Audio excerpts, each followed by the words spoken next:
We're on live. Oh, is that what we're doing right now, Spoon? Mm-hmm. Are we in this building? Yes, sir.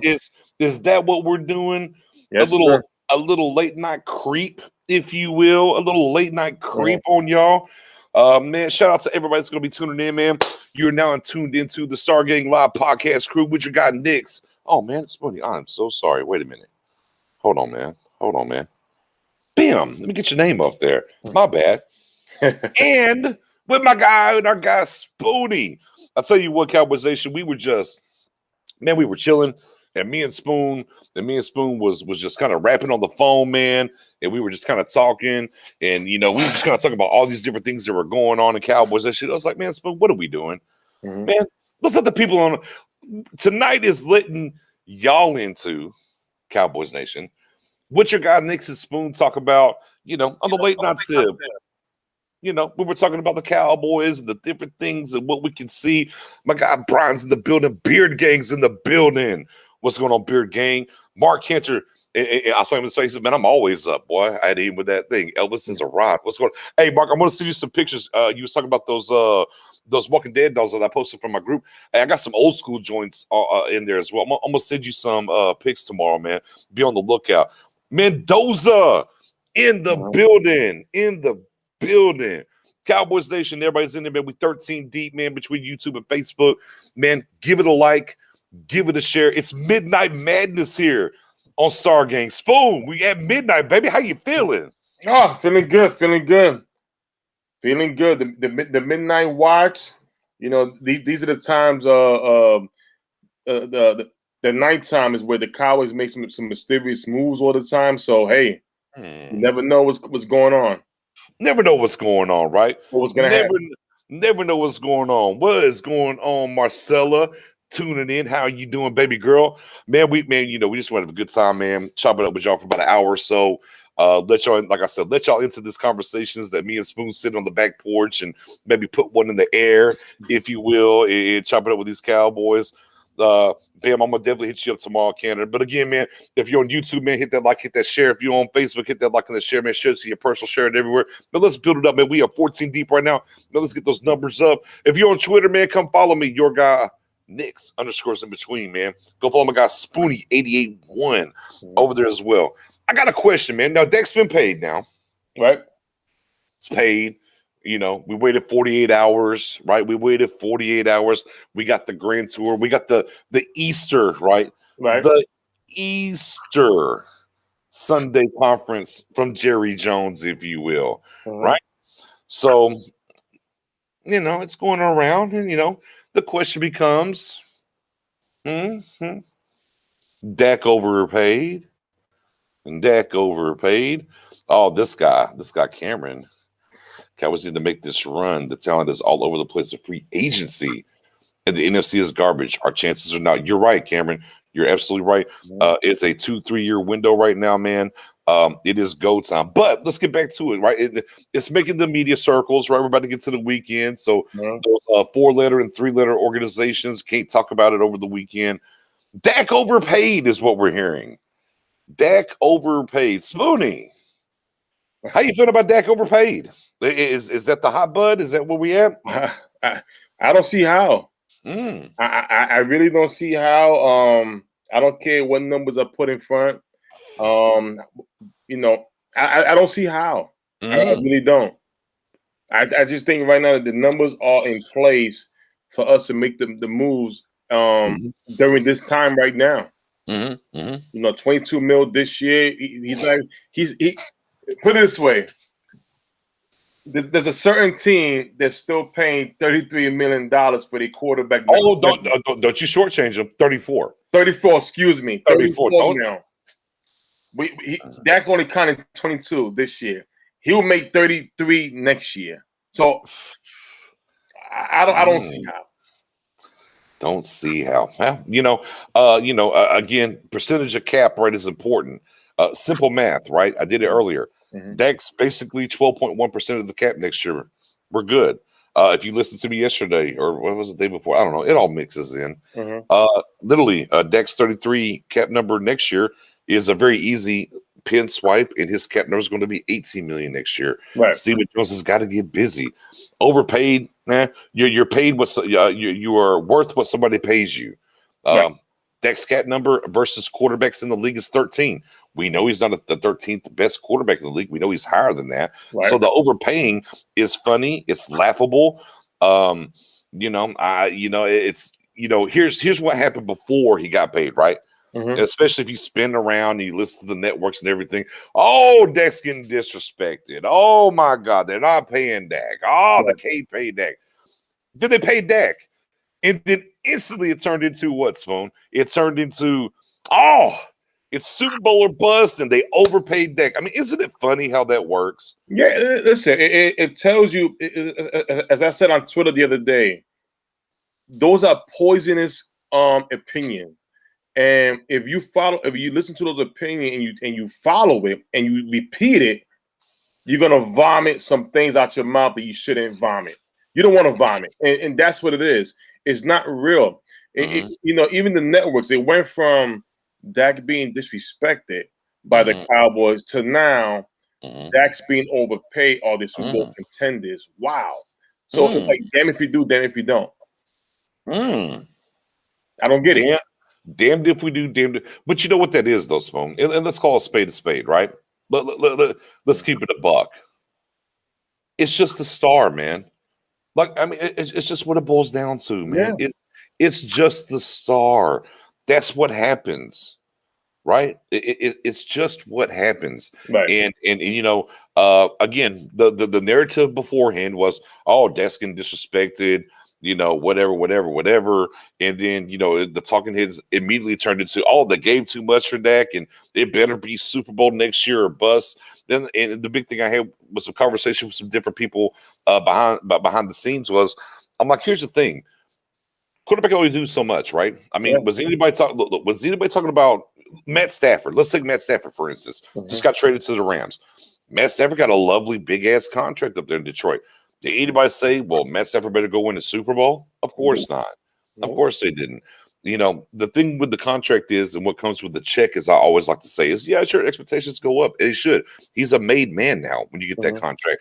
Like the 4th-round draft pick, everything, that's all out the window for sure. Right. And it should be when you get paid. You're a made man, right? Right. But what it also means is, to me, and here's what I believe.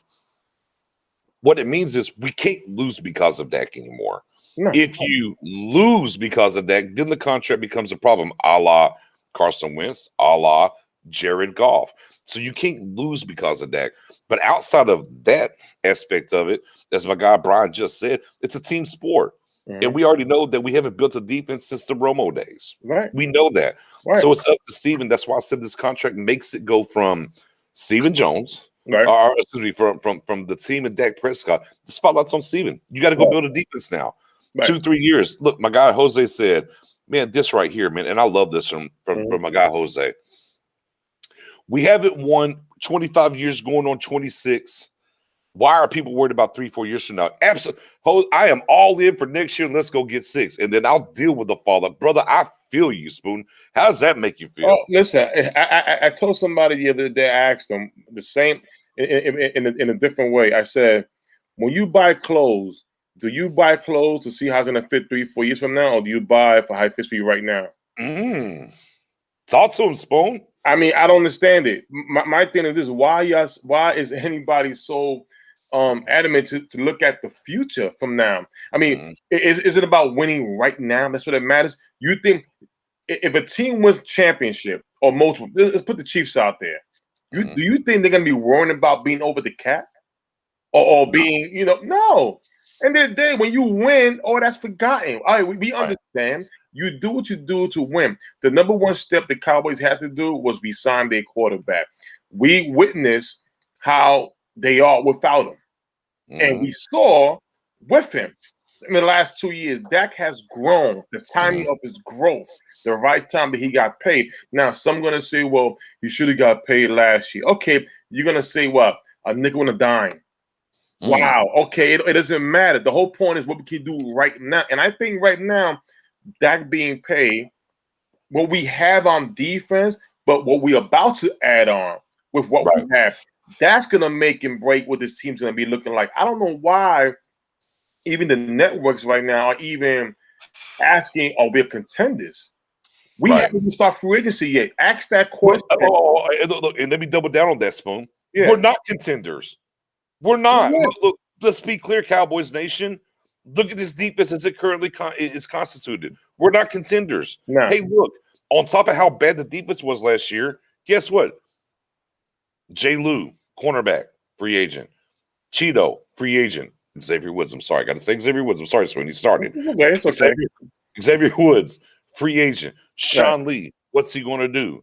Tyron Crawford, right? Alden Smith. Like, there's holes. Look, even like Antoine Woods, restricted. Right. Like, we don't know what this team's going to look like. So how on God's green earth, but all of a sudden, it's Super Bowl or bust. What's this defense going to be, guys? Right. And look, and as Brian doubled down, and I want to be clear on that too. And he said the Chiefs just released both tackles. Their centers walking in free agency as well. Yes, now, I saw that. Yeah. Now the back door to that is they drafted a tackle last year that they have high hopes in, right? And they're there. Here's the context within that. Schwartz has got to have back surgery. They're a little concerned. Fisher got hurt very late in the year. Spoonie, you said late August he might not be back. Right. So they had to bite the bullet because of injuries more so than the cap because of certain things that are happening. But yeah, I mean, it's a year-to-year league, right? Because everybody remember I was going Duval, right? Mm-hmm. They were doing Duval. It was Saxonville, right? Barry Church went over there. Jalen Ramsey's in the building. All those guys, and they pushed the Patriots to their limits in the AFC championship game. And then, it's year to year, man. And the Cowboys have to go all the way in, I mean, that's just what it boils down to. Go ahead, Spoon. No, listen, you're right. It's year to year. You can't worry about tomorrow without going through today. That just makes it doesn't make any sense. Mm-hmm. The cap's gonna be with the TV deal coming about and all that kind of stuff. That's gonna figure itself out depending on what goes on. We don't know if Zeke's gonna be here. D-Law's going to be there. I mean, there's not really a player right now that we can say that is going to get the next big contract on the team. Maybe LBE. We don't know that for sure. So after everybody's been, all the major has been paid. Gallup's another one. We don't know if he comes and goes. Everybody. So it's going to be nothing but new players coming in, depending on what we do in free agency and in the draft. Another 3-4 years from now. So why are we worrying about one player's contract 3 or 4 years ago? And it doesn't make any sense. But again, I always say that the quarterback debate is a popularity contest. Right. Who they want to target and who they want to target. These conversations never came about for Pat Mahomes. Mm-hmm. Never even came up for Deshaun Watson. Mm. And speaking of Deshaun Watson, his percentage of the cap in Houston, which he signed the deal last year, is higher than Dak's coming up this year. Exactly. Come on, man. And that's my thing. It's a popularity thing. Who they want to target as a quarterback and who they don't. Wait till Lamar Jackson get paid. Now, and here's the thing. I know Josh Allen is going to get paid, but Lamar is up and down because of his skills. MVP, though. MVP. He has the MVP on his resume, but some people question about him throwing that football. Now, again, once he gets paid, do we think that he'll get the same treatment like Dak? No. It's a popularity contest. That's what it is. We moved the needle. Jose said, do we know how much money we need for our rookie class for the 10th spot? I heard it's somewhere around 7-8. Brian's in the building saying 6-7. I haven't dug that deep into it yet, but I will say this. All the moves that they did as far as restructuring, this wasn't to go get free agents. Let's be clear. To me, this was – we're going to get under the cap and make sure we have rookie money available. And then whenever they zero in on a free agent they want to go get, then we'll see a D-Law or we'll see an Amari or X player. Then they'll get touched to go make that deal done. That's kind of how I feel about it. Spoon, do you feel the same? Or yeah, I feel the same. They've been consistent all the time with how they deal with the rookie contract. They always have the money. They always guys been paid on time. They do stuff from the start with the first round pick, then go from the bottom guy, then work their way up from the top. They've been consistent all the time with that, and I wasn't even worried about that. I'll say between $6 to $8 million is cool, but again, in free agency, I will say it is the one thing that it won't be consistent, which they have been in the last couple of years, is I think they're going to hit on a bigger name. All right, I believe so too. I said it from the rip. I think. Look again. I don't think it's going to be like these 2-3 big ass signings, but I do think they're going to go get one. I absolutely do believe they're going to go land a big fish. We'll have to wait and see. I believe it's going to be a defensive line because Dan Quinn's a defensive line. You know, that's where he cut his teeth before he became a DC.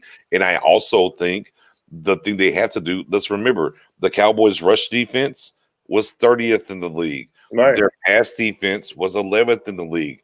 We gave up 155 yards rushing per game. I don't care what we do. If you're giving up 155 yards, you can go get the greatest, whatever quarterback. Name your quarterback. Name him. Joe Montana, Tom Brady, whoever you want to name. If your defense is giving up 155 yards rushing per game, you're just not going to win a lot of games, right? And I think they understand that. I think that's going to get fixed. I'll knock on my own wood here. And that's where they have to attack this thing. So we'll wait and see. You know, we kind of we kind of know, you know, and go from there. But while we're here, you know, we talked about this Dak. Well, before we get off the Dak situation, I want to pivot to something else. Right. The one thing is this: if anybody tells you Dak's contract hinders this team from going out and doing anything they need to do to make this team better, they're a bold-faced liar. They heard Colin Cowherd say it, or somebody else that doesn't know or just is looking for a clickbait title. Like, it's not true. Like, Dak's contract does not prohibit this team. Really, the way they structured Dak's contract makes them available to go do it. Because, again, like my guy from KD Drummond said from Catch This Fade podcast, next year they can easily make Dak's cap hit $18 million. Listen, it's never going to do it. The same guy you just mentioned about that Dak's contract is a problem. It's the same guy that said Dak Prescott, when he got drafted, is best as a backup tight end.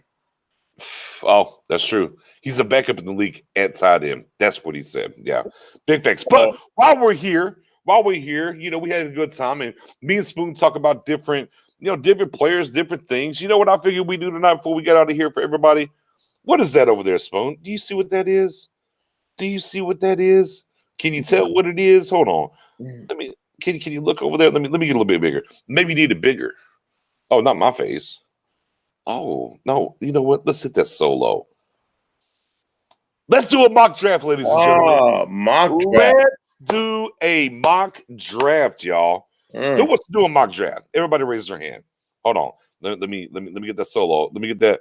Who wants to do a mock draft? You know what? It's fun. We ain't got no free agent signed yet. We know what we need.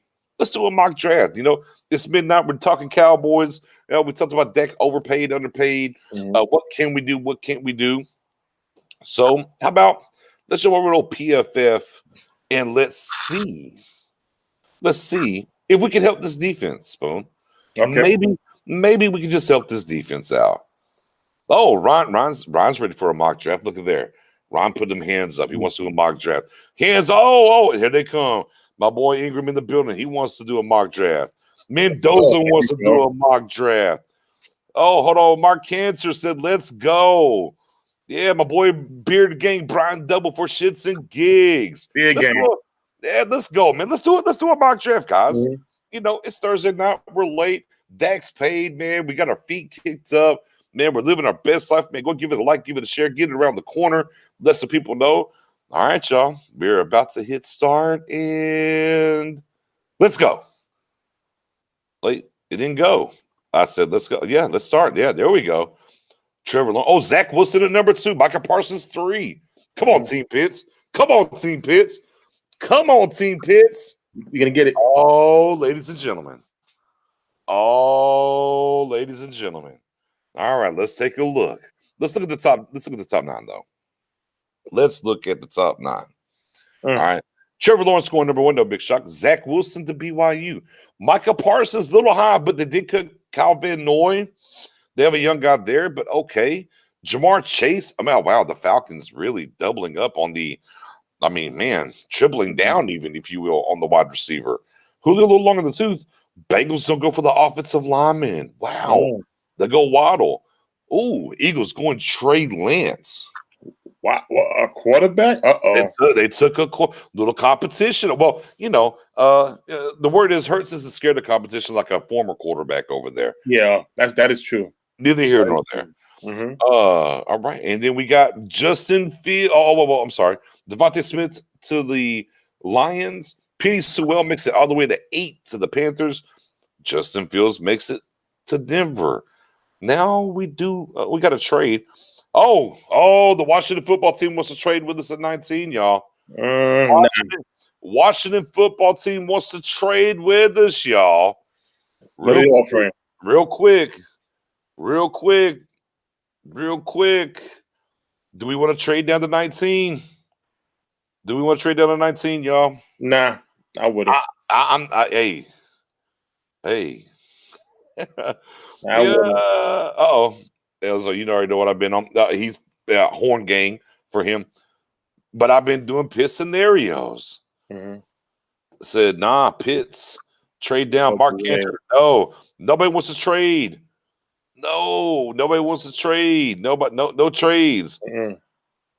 What's the trade? Tyron Church, we can probably, let me take a look.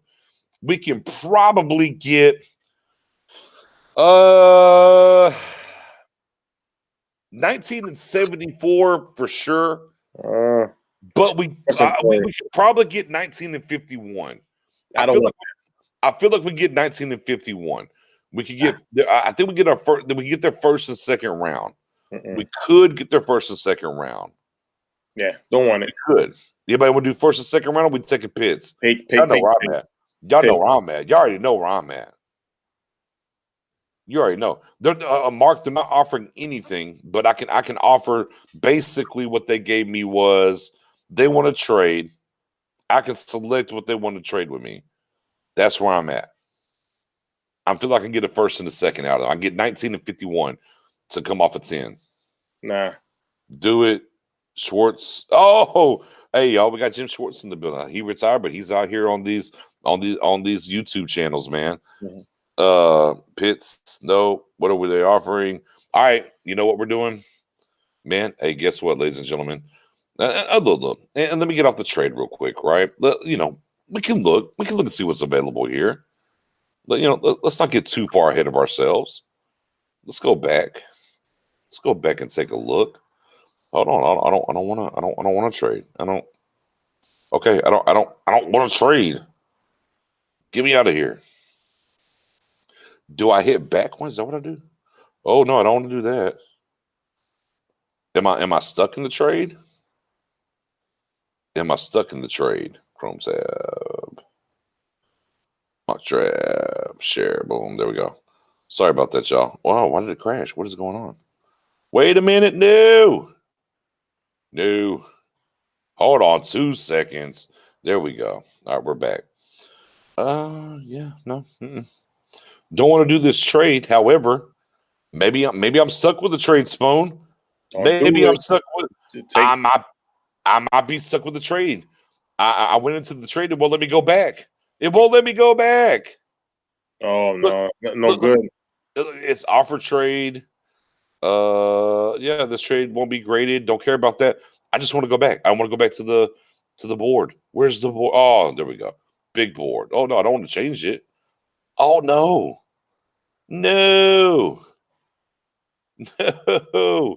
All right, I'm just gonna hit back and see what happens. Your changes might be okay. Leave. I'm gonna change it. Oh no, we crashed it, y'all. I crashed it. I'm sorry. Dadgummit. And I had Pitts. I don't know why wouldn't let me go back though, man. That's garbage. Hot garbage. Oh, we're tempting fate now, Spoon. We're tempting fate. I got to get in here. I ain't looking at no trades no more. I am not looking at trades no more. I better get my guy. Oh, Kyle Pitts is gone. Damn it. Son of a bitch.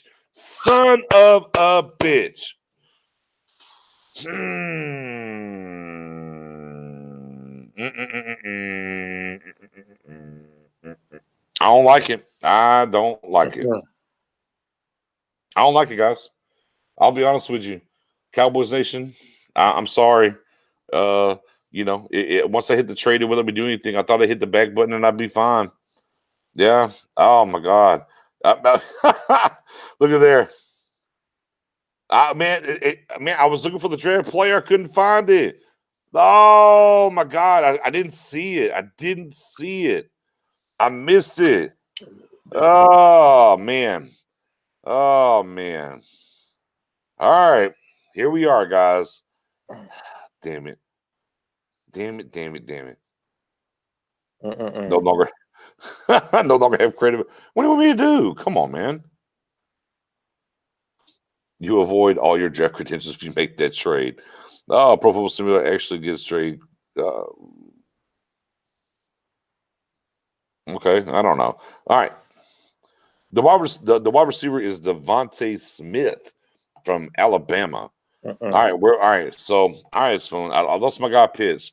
Low key though, I feel like I should start. Hey, real quick, hands up if I should be able to restart this and get Pitts now. Like low key, we was going to take Pitts, y'all. Can we restart it and get Pitts or no? Yeah. I think we should restart and get Pitts, right? Yeah, restart it. That's what I'm thinking. I think I was going to take Pitts in the draft. We got screwed on the back end, and I missed it. I think it's time to. I think it's time to restart it one more time. I think we got to redo it till we get Pitts now. We were going to take Pitts, right? We can't let this RNG do us like this. Let's back it up and start it again. Third time's the charm. We're going back in. Look, if you don't like PFF, I don't know, man. I mean, there are other ones. I like Draft Network as well, for sure. Draft Networks and Draft Now is good. Yeah, Draft Now is another good one. But man, we're more PFF, man. This is where we're at for tonight. Come on. I want to start this draft. They got to give me Pitts again, man. Look, Michael. Oh, damn it, Kyle Pitts the fucking Falcons again. Son of a. Refresh. All right. Now we're just gonna go. All right, guys. Jalen Waddle, Trey Lance is there.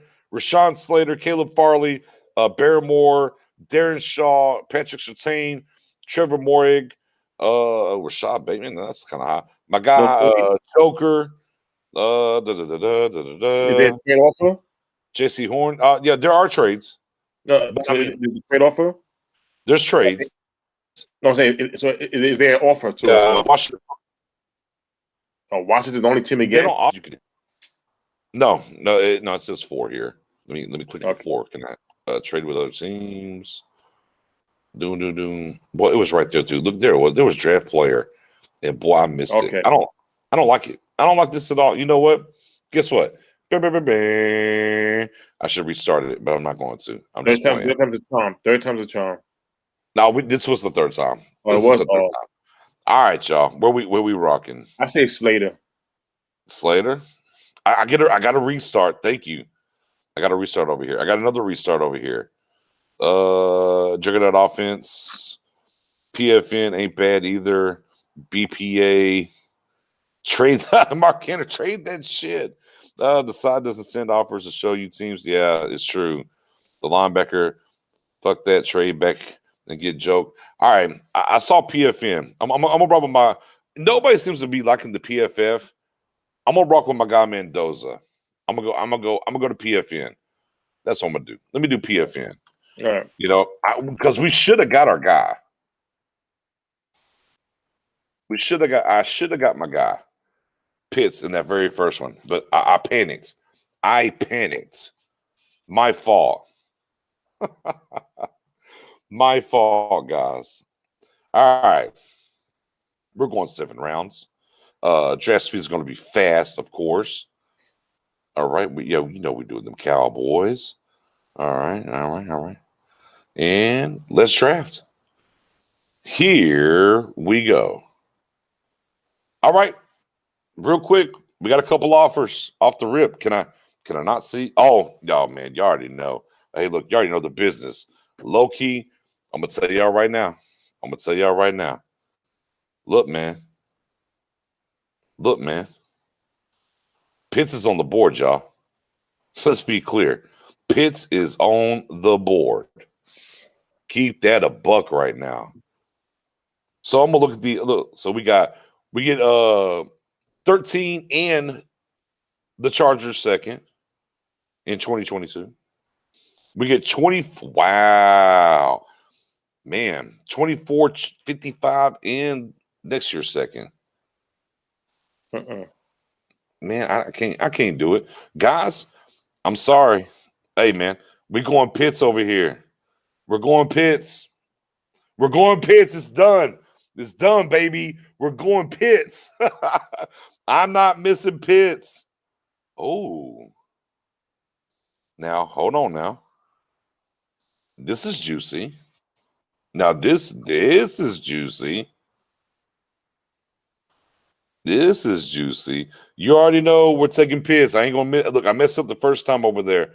So here we got here, right? Here's where we're at here. We can trade back 5 spots here in the second round and go from 115 to 79 there, right? In the third round. How do we feel about that? You want to drop back 5 and gain some Who's spots? available, though? Well, who's available? All right. So who do we have available real quick? All right. We have if we're talking about defense, we got Jay Tafule, the defense second from USC. Greg Newsome, the cornerback that everybody's talking about right now because he ran really fast from Northwestern. Asante Samuel Jr., also there, cornerback. We have Baron Browning as well, linebacker, Ohio State. If you want to go O-line, you got Alex Leatherwood here, offensive tackle. We got a guy, Levi, the defensive tackle from Washington. All right. So do we want to move back 5 spots to pick up that, or do we want to draft here? So if we move down 5 spots, that means we move up in the third round. Yeah, we move up from 115 to 79. That's a big thing. So you know what? I'll take the risk. All right, we're doing it, guys. Okay, everybody in the chat right now, I'm looking, rolling the dice for me, hoping Browning's there. We got to take the trade. We got to do it. All right, guys, we're taking the trade. Let's go. Let's roll the dice, ladies and gentlemen. Let's take the trade. Oh, get out of here. I want to take the trade. Boom. We took the trade. All right, we're not trading again, though. No.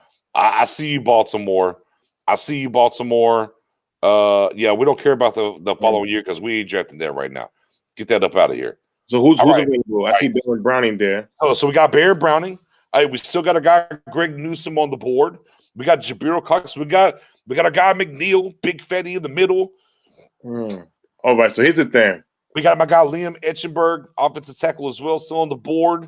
Let me see. Let me hit defense. So we're looking at Baron Browning, Edge Perkins from Oklahoma, Greg Newsome, Northwestern, Jabril Cox Nilsson, Pete Werner, yeah, Dylan Moses. All right, okay. Yeah. I like Greg Newsome. Yeah, you want to look at cornerbacks? Yeah, I like Greg Newsome. You like Greg? You want to look at safeties? We got Javon Holland on the board. We got Nezardine on the board. We got our guy Washington. I love Washington. We got Cisco. We got some options there. Defensive tackle McNeil, Togai, Shelvin's on the board. Edge-wise, are we really worried about edge? Look at linebacker. Let's hit that linebacker B. No. Brownie's the only linebacker that should be drafted in that second round, in my opinion. Okay. We still got Elijah Molden on the board. All right. Eric Stokes is there as well. My guy Amber. I do like Ambry Thomas from Michigan. All right, guys. Oh man, what are we feeling here? I'm with McNeil or Greg Newsome. Okay, McNeil, Greg Newsome. One of those two. Let me check the chat. Let's see where we at. Is Grant there? I guess you're talking about Richie Grant. No, Richie Grant, I don't believe is on the board anymore. No, Richie Grant's gone. Let me take a look real quick. Let's scroll up. So we real quick recap. Lawrence, Jamar Chase to the Jets, Sewell to the Dolphins, Justin Fields to the Falcons, Devontae Smith, Eagles, Darren Shaw. Wow, Darren Shaw is the first tackle taken by the Bengals. Waddle goes to the Lions, Zach Wilson to the Panthers, Caleb Farley. I mean, I've seen a lot of Caleb Farley going to the Broncos. I just don't see it, but whatever.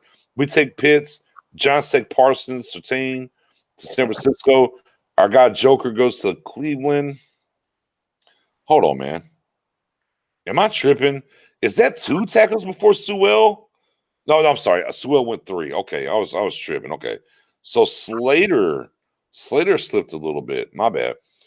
Man, Gregory Rosenhaus, man, I am staying away from him. By the way, Tucker there. Pay, boy, that Quiddy Pay does seem like a Patriots pick, right? J.C. Horn to the Cardinals. Najee Harris to the Dolphins. Like I said, Slater to the Washington football team. Trey Lance makes it to 22 to the Colts, but kind of a dumb pick. They just got Carson Wentz, but okay. Wow. Kind of high for Milanofu. Wow, kind of high. Nick Bolton, got you. Mac Jones, 33. Xavier Collins made it at 34. Trying to see where Richie Grant to the Broncos at 40. So we didn't miss out on him by the trade back. So let's get into it, guys. Let's backdoor here. Grant's gone. So we got McNeil or Cox. Man, I do like me some McNeil. I'm assuming that we're gonna sign a DT free agent. Yeah, so, I see quarterback from my guy Church. Greg. Oh, look at Mendoza. Where you want to go, Mendoza? We got Greg. We got Carden McNeil's that dude. We got from my guy Jose Newsome trying for Marvin in the third. We got Greg again. They have Marvin Lowe. We got Allen. All on Browning. McNeil, Newsome, or an argument for Cox could be made. I'm with you with Cox a little bit on there. Go with the dream. Hey, what's going on, Mike? Man, thank you for tuning in, man. Man, we do a little mock draft action. We're having a good time. Ludacris in the building. Said Cox. Greg. All right, guys. All right, I'm a little bit. Look. All right, so here's what we're gonna do. All right, Spoonie. You pick one. I'll pick one, and we'll let the group decide. Who's the guy you want? Greg Newsome. You want Greg Newsome. All right. I'm not mad at Greg Newsome. It's getting a little light down here, but there's a couple of guys I still like. Him and J.C. Horn are I'm gonna go. Okay, I'm gonna go with Baron Browning here. All right. I'm gonna go Baron Browning because I think defensive tackle. I love McNeil's game though, but we're the defensive tackles are still kind of deep. So I'm gonna go Browning. You're going Newsome. All right, ladies and gentlemen, in the chat, who do y'all want, Newsome or Browning? Newsome or Browning, y'all? Who do y'all want to get here? That's where we're at. Newsome or Browning? Yeah, they coming up. All right, we got Newsome over Browning. That's 1 for Newsome, 2 for Newsome, 3 for Newsome, 4. Oh well, yeah, 4 for Newsome now. Browning. Oh, sorry for being late, but previous picks, please. Kyle Pitts. Cowboys at 10 took Kyle Pitts. Newsome it is, ladies and gentlemen. I think it's over prevailing. It is what it is. What are they doing? It's ding, ding, ding, ding. Hit that. Yeah, come on, hit that. Hit that for him one time. Hold on. Hit that for him one time. Hold up 1 second. Hit it for him.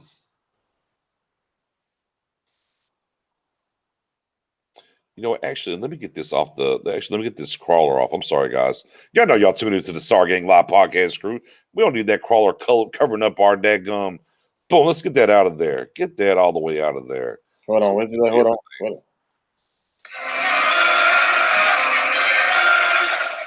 With the 49th pick in the 2021 NFL Draft, the Dallas Cowboys select cornerback Greg Newsome II from Northwestern.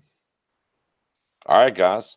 We got a trade again here for 75 in next year's second for 80 and 162. And then we have another trade. Guys, at this point, I'm not trading down no more. That's where I'm at, Cowboys. Yeah. I'm not trading down no more. First round, you can talk to me. I'm cool. As they say, I am cool on trading down now. We are rejecting this. We are rejecting that. Let's get to it. Let's take a look at it. Let's hit that all.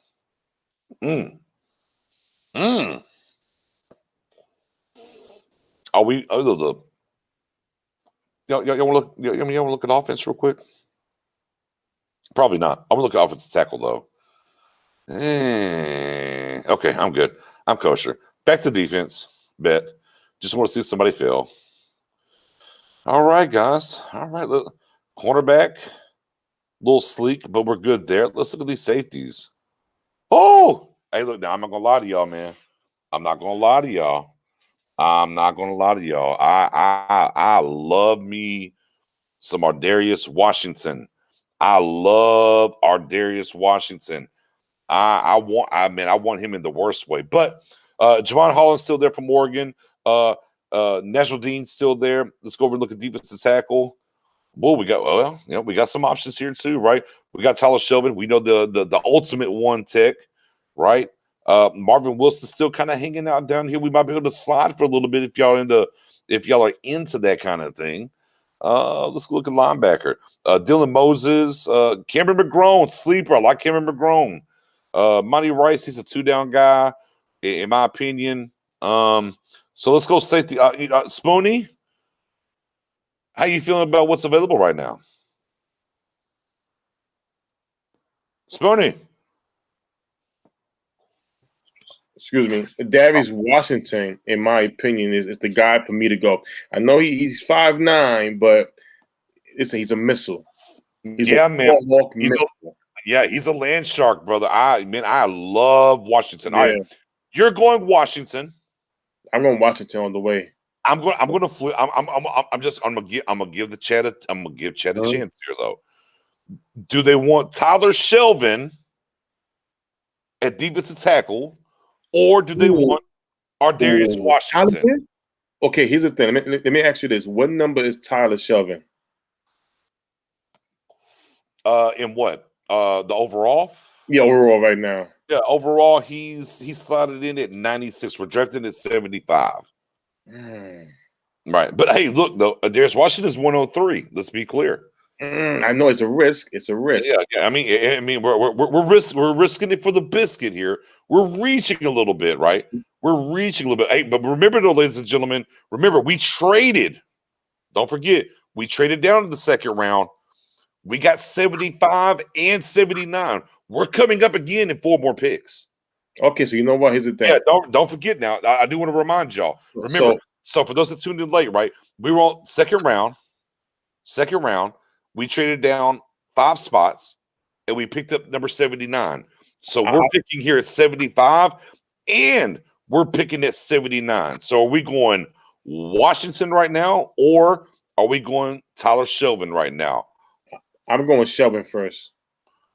Okay, I'll flip it. I'm going Washington. Washington or Shelvin, ladies and gentlemen. Where do y'all want to go? Washington or Shelvin? Where do y'all want to go? And go. Here we go. We're going to start right here. We got one. We got one for Washington.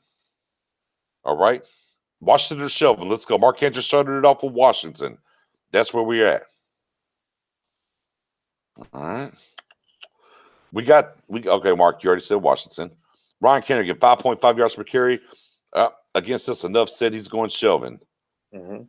Oh, Mendoza throwing the curveball. No, that's not where we're going, though. Shelvin.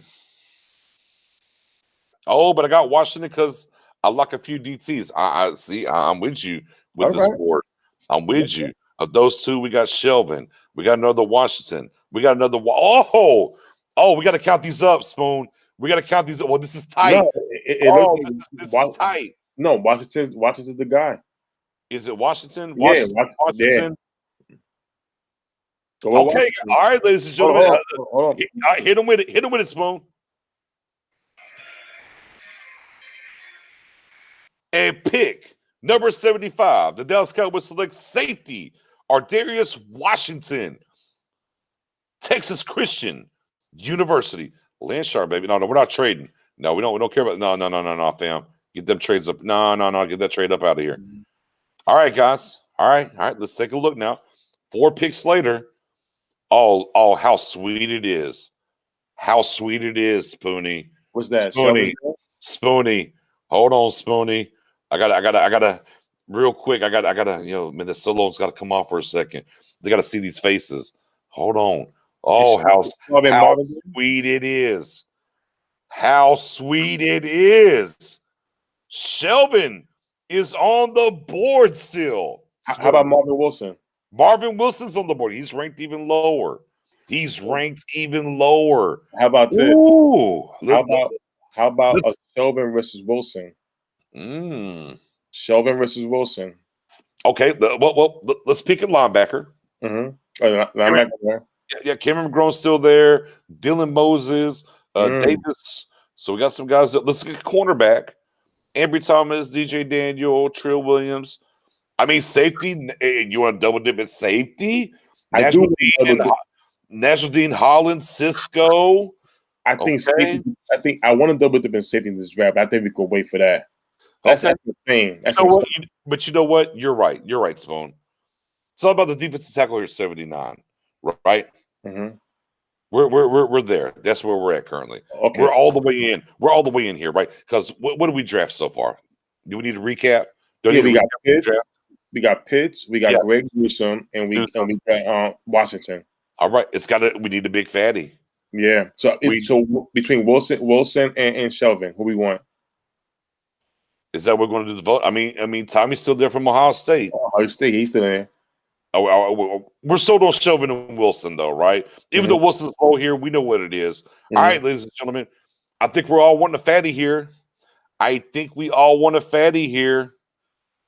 Oh, yeah, I mean, I'm with you with McGrone. Let's keep an eye on McGrone for sure. I'm all about McGrone. But let's do it. Shelvin versus Wilson. Let's go. Shelvin versus Wilson. Who are we taking here? Oh, it's getting tight. One for Wilson. One for Wilson. 2 for Wilson. 1 for Shelvin. 3 for Wilson. 3-1. It's 3-1. Get your vote in. Oh, we got 2. Yeah, another 3. Oh, 2-4. Oh, Wilson's taking over. Oh, look at that. Wilson's taking over. Even what the folks want, they want Marvin Wilson. Oh, we got Shelvin. We got another Shelvin. 5-3. We got another 5. Wilson. All right. Listen. Hit him with it. At number 79, the Dallas Cowboys select defensive tackle Marvin Wilson, Florida State University. All right, guys, we got number 99. Now, we ain't trading nothing. Now, we here. We here. Get it out of here. Oh, my God. Spoonie. Okay. Who's Spoonie? Is Tyler Shelvin available still? He's not, but Tommy is from Ohio State. Oh, Tommy's there from Ohio. Okay. Oh, but I got Cameron McGrone's on the board. Now, how about Surratt from North Carolina, the linebacker? Your linebackers read this way. McGrone, Surratt's there as well. Fields, Monty Rice, Snowden, Oklahoma State, man. Hey. Oh, that sleeper Garrett Waller from TCU. Right. Bames. Okay. Is it linebacker time? I mean, Cisco's on the board. Gillespie's on the board for safety. Anybody Sean Wade fan at safety? He's definitely not a corner. We know that. Right. Oh, my boy Richard LeCount from Georgia. I kind of like his game a little bit. Edge-wise, do you want to dip and look at edge? Not really. Okay, that's right. So defensive tackle. Now we got to start talking about value, guys. We got to start. I know defensive tackle. The boy Tommy, Tommy from Ohio State is still on the board. Linebacker McGrone and Surratt are on the board. Now, what does that numbers look like with Surratt and McGrone? Surratt's 100, McGrone's 97, Tommy 77. I go with Tommy. All right. All right. Can I have them bodies? Oh, yeah. Hold on real quick. Yeah, you gone, Playboy. Hold up. Real quick. Let me handle that. Report that. Yeah. Boom. Reported and blocked. Playboy. Thank you. All the way up out of here with that BS. That's not what we do here. Hold on. I want to delete that though. I can't delete that out of the chat. Oh. Man, I reported it, but I can't block it. Yeah, get out of here with that shit, man. That's that dumb shit. Yeah. All right. So, so you got to pick one. Who's you got? Put him up there. Who do you want? Listen, I love Surratt from North Carolina, but Tommy's there, number 7. That's a value right there. That's good value right there. So you going Tommy? I will take Tommy and then get Surratt next. No, well, you said Tommy. Yeah, Tommy. Go Tommy. Are you going? I'm going McGrone. You're going Tommy. I'm going McGrone. Okay. All right, chat. Let's start let's go ahead and start the vote now. Tommy versus McGrone. Who do you want? We got one for McGrone. We got one for Tommy. Ryan, I don't want to hear that. Vote again. I don't want to hear that. Vote again. Lunatic, linebacker, McGrone. Ryan, fair enough, Ryan. You voted Tommy anyways.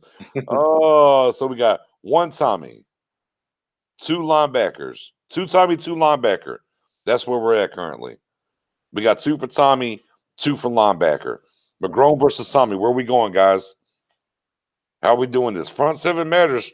Don't forget, it ain't just about defensive tackle. We need a linebacker too. But hey, I'm not trying to influence you. Wherever the chat wants to go, man, this is where this thing is all about. That's where we're going here. Oh, Canner with Tommy. He is the king of big fatties. Damn, if we get a defensive second free agency, linebackers. Well, we can't live off of that, Church. I'm with you. I'm with you, Church. I'm with you, Tyrone. But we can't live off of that. Oh, another one for Tommy. Oh. Yeah. Damn, we're gonna have some. Damn, that line's beefed up, boy. Oh, that line will be beefed up. I mean, it's pretty close right now. Yeah. The official count: 1 McGrone, 2 McGrone, 3 McGrone. All right, and I got 1 Tommy, 2 Tommy, 3 Tommy, 4 Tommy. We got 3 McGrone, 4 Tommy. Man, Tommy going once. Tommy. Oh, there it is. Wait, Church. You already voted. Didn't you already vote already or no? The Church vote? You can't double vote. Tommy again.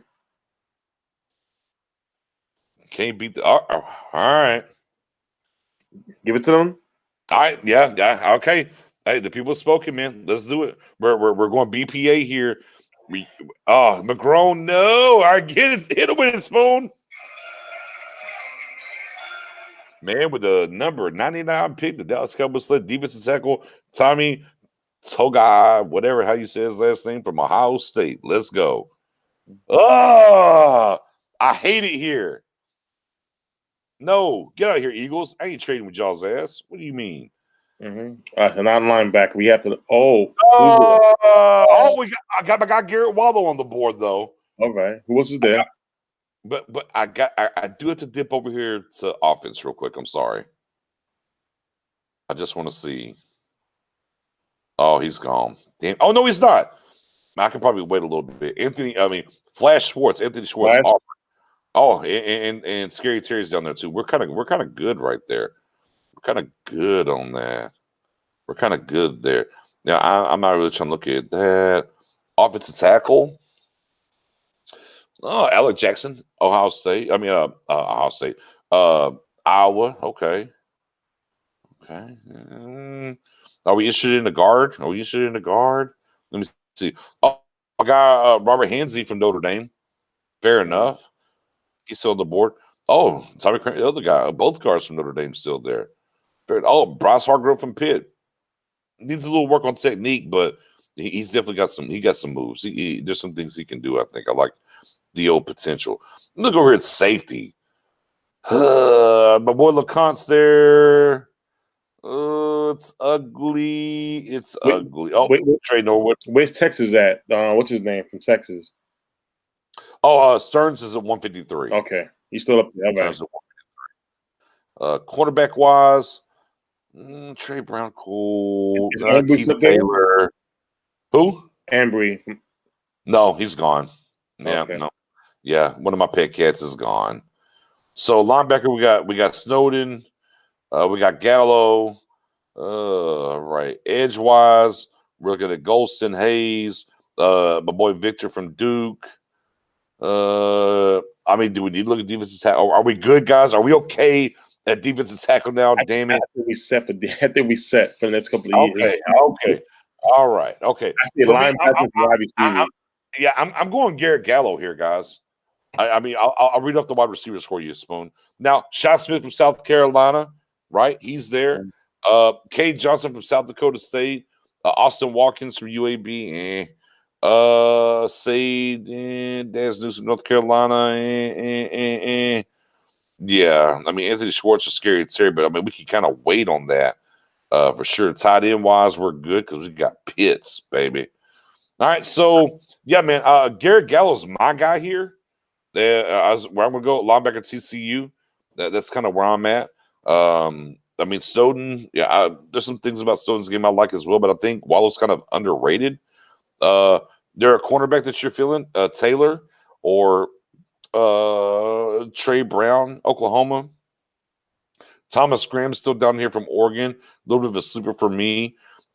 Be honest, Robert Rochelle from Central Arkansas. Yep, haven't watched any tape. I have no clue. No clue I have on him. Caden Stearns, as you talked about, from Texas. James Wiggins from Cincinnati. Richard LeCount, again, from Georgia. Who you like? I mean, who you feeling? You feeling anybody thrown out there? Or I mean, linebacker. For what it's worth, Darius still from West Virginia, guys, if y'all want one. Yeah, linebacker. I mean, okay, you like Snowden? You like Amen Ogabonga Bemija from Oklahoma State? Garrett Wallow, Derek Barnes, Riley Cole, KJ Britt from Auburn. Wallow. Who you like? Wallow. We're both going Wallow. Mm-hmm. All right, guys, let's start it here. Garrett Wallow's where we're at. Y'all want to go with Wallow or y'all want to go somewhere else? Lunatic, I do believe Christensen is gone. Let me double check on the tackle position real quick. But yes, I do believe he is already gone. Boom. Oh, boom, boom, boom. Boom, boom, boom, boom, boom, boom. Up his tackle. Yeah, Jalen Moore, Dan Moore, Alec Jackson, Young, Doyle, Ball. Yeah, he gone. Yeah, he gone. Yeah, I think Wallow's the pick too. I'm with you, bro. Talk about him though real quick. Yeah. Mm-hmm. So in the group, Wallow, KJ Britt, I'm not gonna lie. I'm not gonna lie. Church, I do like KJ Britt, but it's over agreeing. Wallow is the pick here for us. Give it to him. With the 138th pick, the Dallas Cowboys select linebacker Garrett Wallow, Texas Christian University. Whoa! All right, on to 178. I say this is wide receiver. Wide receiver time. Yeah. You ready to go wide receiver, huh? You ain't scared, huh? You know how to play it, huh? Let's go. Wide receiver then. Wide receiver time. I mean, y'all know me. I mean, I think the two that would be on my board personally, a wide receiver here is Anthony Schwartz and Scary Terry, aka Tamarion Terry from Florida State. Me, Terry is in the mold of a smidge faster Gallup, if you will. Mm-hmm. However, Anthony Schwartz, they don't call him Flash for a reason. Mm-hmm. Yeah, they don't call him Flash for a reason. I say let's pull the trigger on that. There's no you can't coach speed, and you can't coach Schwartz is 6 feet tall and has that in spades. There's nobody on this team offensively that's going to be faster than him. But there's two options there. You know, Schwartz is ranked at 201. Terry's ranked at 202. So you know what? Let's leave it to the people. Let's leave it to the people. And Lunatic, Schwartz gives you that kick return availability. He definitely does. He definitely does. So we're going to start the vote right now. Schwartz versus Terry. Ryan Hopkins checking in with Schwartz. Here we go. Yeah, one for Schwartz. Hey, Cardinal, I love Grimes, 6'4", great vertical guy. Hell of a run blocker. We got Noah Brown here to run block for us. Ryan. That's we got two. We got two for Flash. All right. We got three for Flash. Mendoza checking in with Terry. No blooded.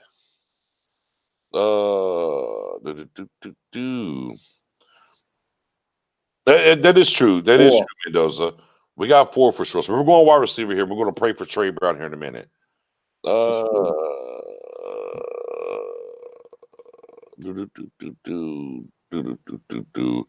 do we got now? 5 to 1. 5 to 1.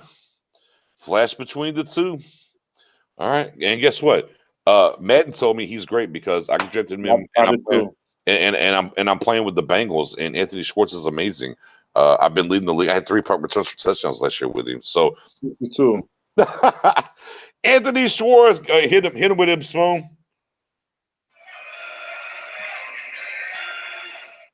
At pick 178, the Dallas Cowboys select wide receiver Anthony Schwartz. Flash Anthony Schwartz, Auburn University. Bam, let's get it. 191. Now let's go back over this defense because I was kind of on the train thought here. Oh, we lost out. Oh, Trey Brown went 184 to the Eagles. Oh no, big Snoop Dogg. I don't like it. However, my guy Robert Hensley is still here from Notre Dame, the guard. I know he's not a tackle. I get it. He's not a tackle. But I'm just saying he's still there. Definitely applies some pressure over there. How's the safety spot? Mm-hmm. If they wanted to double dip. Okay. Flash is small. Flash is 6 feet tall. I don't think it's too small, my friend. I don't think it's too small at all. Well, we took Schwartz already, right? Yeah. Okay. Safety. We're looking at Trey Norwood from Oklahoma, Paris Ford from Pitt. I can kind of scroll down. There. Yeah, Paris Ford is there. Paris Ford or Trey Norwood. What do you feel there, Smoke? You want to double dip here? For Walu? Yeah, who? Who's that? Israel. Israel Mukamau from South Carolina. Mm-hmm. It got to be either corner, either. How about corners? All right, and over here at cornerback, we're looking at Shamir Jean Charles, Appalachian State, Lenore from Oregon, Darren Hall, San Diego State, Griffin from USC, Mills, North Carolina Central, Sean Jolly, Appalachian State, Nashawn Wright, Oregon State. So, how about Edge? Is my guy Rump? Oh, my guy Rump. It doesn't matter. My guy Rump's here. Chris Rump II from Duke. I love his tape. I love what he brings. I've kind of been on him for a little while now. Chris Rump, I'm nominating Chris Rump II as my edge. That's where I'm at. That's where I'm going. Wow, Mustafa Johnson from Colorado's there, though. We don't need 3. All right. So how about running back? Elijah Mitchell from Louisiana? No. Hawkins, Louisville. Mason from Michigan. Puka Williams over there from Kansas. Any of that? I would say with cornerback or safety or the edge. Cornerback, safety, or edge. Pavis Ford. So guard not moving you. My guard's not moving you either, huh? Okay. All right.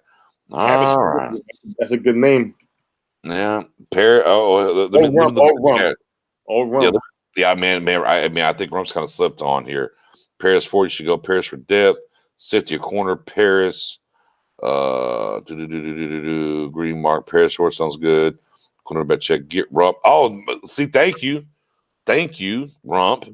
Thank you. So let's go with Rump. We do need that depth at edge. We losing Paris all the Ford. Bob Ford. I mean, look, I could probably put Rump versus Paris right now. Yes, but we'll do that. It just looks like all right. Well, all right. We're double dipping. I don't think I got to put this up to a vote as much as I would like to get my guy Rump, but the people have spoken, Spoon. They say Paris is built for tough. With the 191 pick, the Dallas Cowboys select safety Paris Ford from the University of Pittsburgh. All right. Let's see if Rump is still here. Let's get Rump. He gone. Oh, damn. He gone. Let me go see where he went to. I'm at, well, KJ Bridges went at 218. Oh, 216. The damn Saints took my guy Chris Rump. Oh. Who else is their edge? Oh, I don't like it. Man, I'm mad about it. I'm sorry. Let me calm down. All right, let me calm down. All right. We got Jonathan Cooper, Ohio State. Malik Herrick from Georgia. We got Wyatt Hubert from Kansas State. Taryn Jackson, Coastal Carolina, which, by the way, had a pretty good Senior Bowl. Mm-hmm. Taryn Jackson had a really good Senior Bowl. Right. Isaiah Loudermilk, Patrick Johnson, Jaquan Bailey. Let me kind of sift through some of these. Eli Howard from Tech. Yeah, I'm going to hit this overall. Justin Hilliard, linebacker, Ohio State. Offensive tackle Doyle from offensive tackle from Miami. Ben Mason's on the board. My boy Mustafa, man, we don't need 3 defensive tackles, but Mustafa Johnson's got some shit to his game, though. Defensive tackle from Colorado. And there's Daquan Graham as well from University of Texas. Jesus. Darren Hall. Trey Norwood's on the board, safety from Oklahoma. Oh, we got a kicker. No, we don't need a kicker, though. We're good. We got a punter. Oh, we don't need a punter either. Come on, man. Let me go. It's got to be edge. Edge or guard. Let me look at running back real quick. Yeah, nah. Yeah, I mean, Ben Mason still. Oh my God, Puka Williams still there, man. Puka's got some things to him, but neither here nor there. There's tackle. Oh, get out of here. Tackle, I'm good. And guards dried up. All right. Oh, get out of here. You're on defense. Patty Fisher, linebacker from Northwestern. Man, Trey Norwood's got some speed to him, though, but neither here nor there as well. Malik Herring, edge. Let's go to edges. Let's go over here to edge. Cooper, Ohio State. Herring, Georgia. Hubert, Kansas State. I'm going with Terry Jackson from Coastal Carolina, personally. Yeah, let's go for it. That's where I'm at. All right. Ready? Oh, he said triple down with the defensive tackle. But I'm Terry Jackson. Oh, look. I just came back to the chat.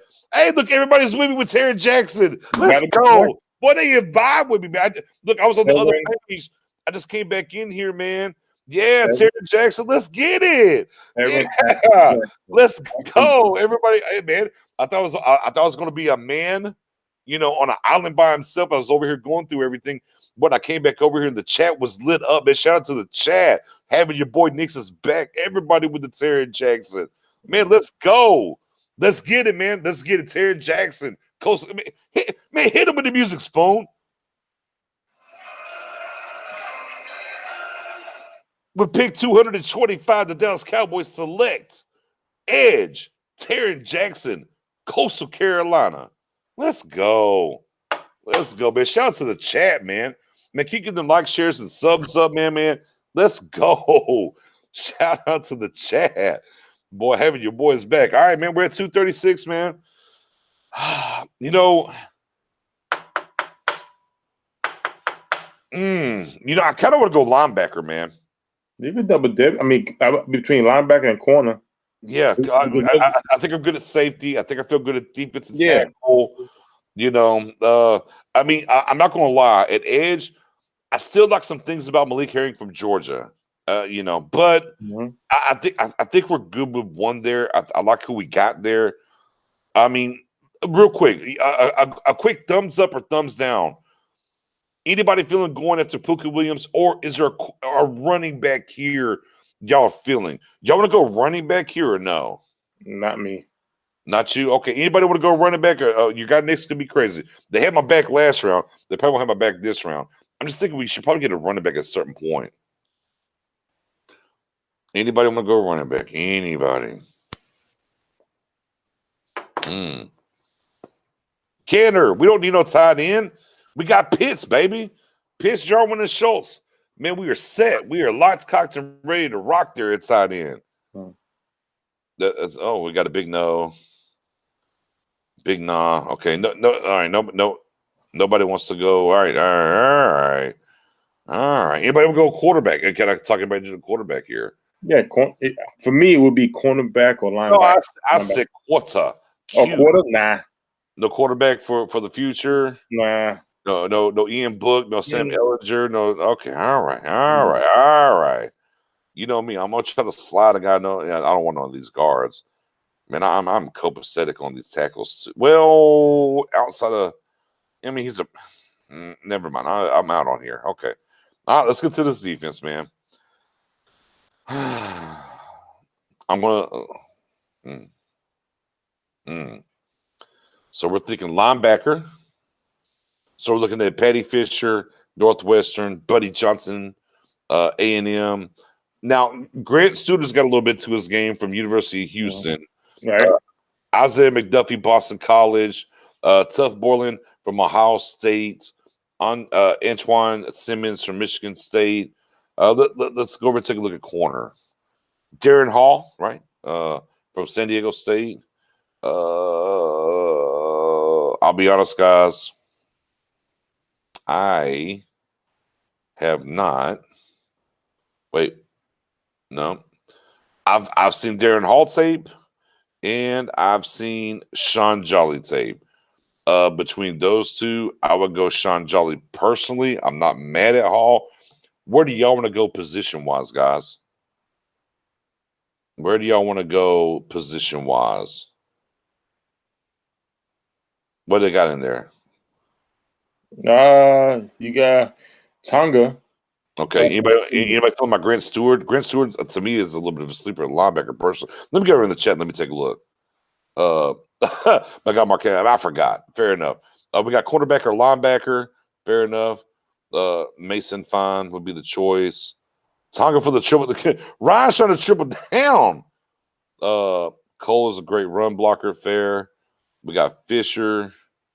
All right. We got Stewart. Yep. Thank you, Mendoza. Yes. Thank you. Go Tonga. Hall. Marco Wilson would be a great nickel. Oh, we're all over the place. All right. Simone, you got to pick one. Stewart. You going linebacker? Yep.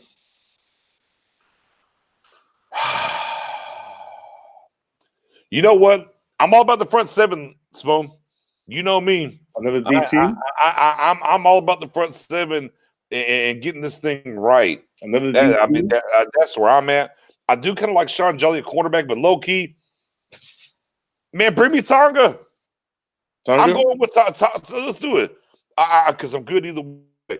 Tonga or Stewart. We want the linebacker from Houston, Grant Stewart, or do we want the defensive tackle, Tonga, from BYU? I got Stewart. Where are we going? I'm Stewart. Stewart or Tonga? Where are we going?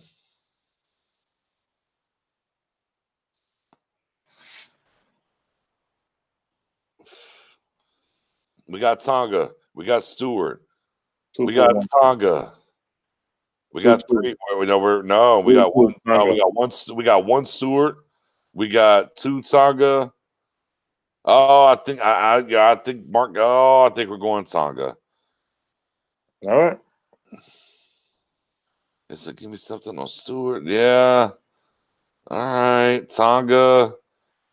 Anybody else? Tonga Stewart. Where we at? Linebacker Stewart from University of Houston. Stewart or Slayton for me.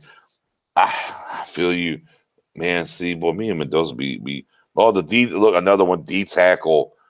Boy, we are drafted 3 defensive tackles. I'm not mad at it. I'm saying we need some linebackers, though, guys. Yeah, need some linebackers.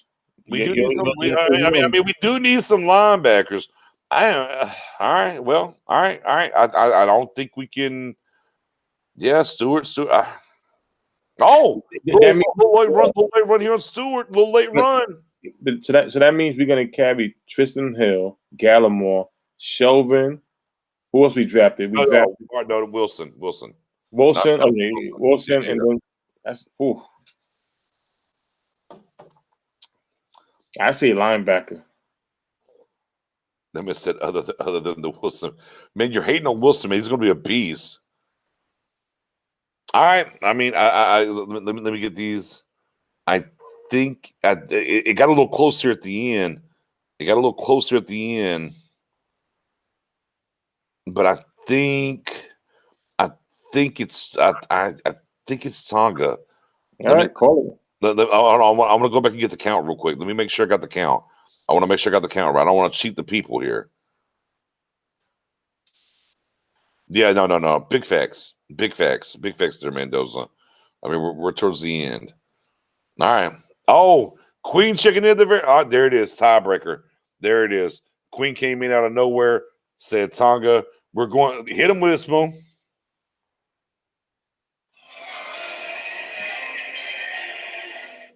At pick 236, the Dallas Cowboys select defensive tackle Tonga from BYU. We're beefy, baby. We're getting beefy on the line. All right. Here we go, guys. Let's and here's the wrap up. Here's the wrap up. Now we gotta get on the phone for some of these priority free agents for sure. But at number 10, man, we took Kyle Pitts. In the second round, we traded down from 45 to 49. We took Greg Newsome, the second quarterback, Northwestern. At number 75, we took safety Ardarius Washington. With the second, third round pick that we picked up, we took Marvin Wilson. The comp pick, we took Tommy, another defensive tackle, back to back. We got the sleeper at 138, Garrett Waller at linebacker. We got the super speed, Anthony Schwartz at 178. 191, we double dip over here at safety to get Paris Built Ford Tough from Pittsburgh. We get the shining star from the Senior Bowl at 225 and Taryn Jackson from Coastal Carolina. Maybe a little bit of that Leo position in this Dan Quinn defense. And you know what we said at the very end? Let's get some more beef. At 236, let's get some more beef. And let's go ahead and take Tonga from the defensive tackle from BYU, man.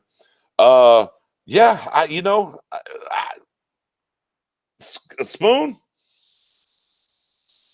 I can't argue with this draft, man.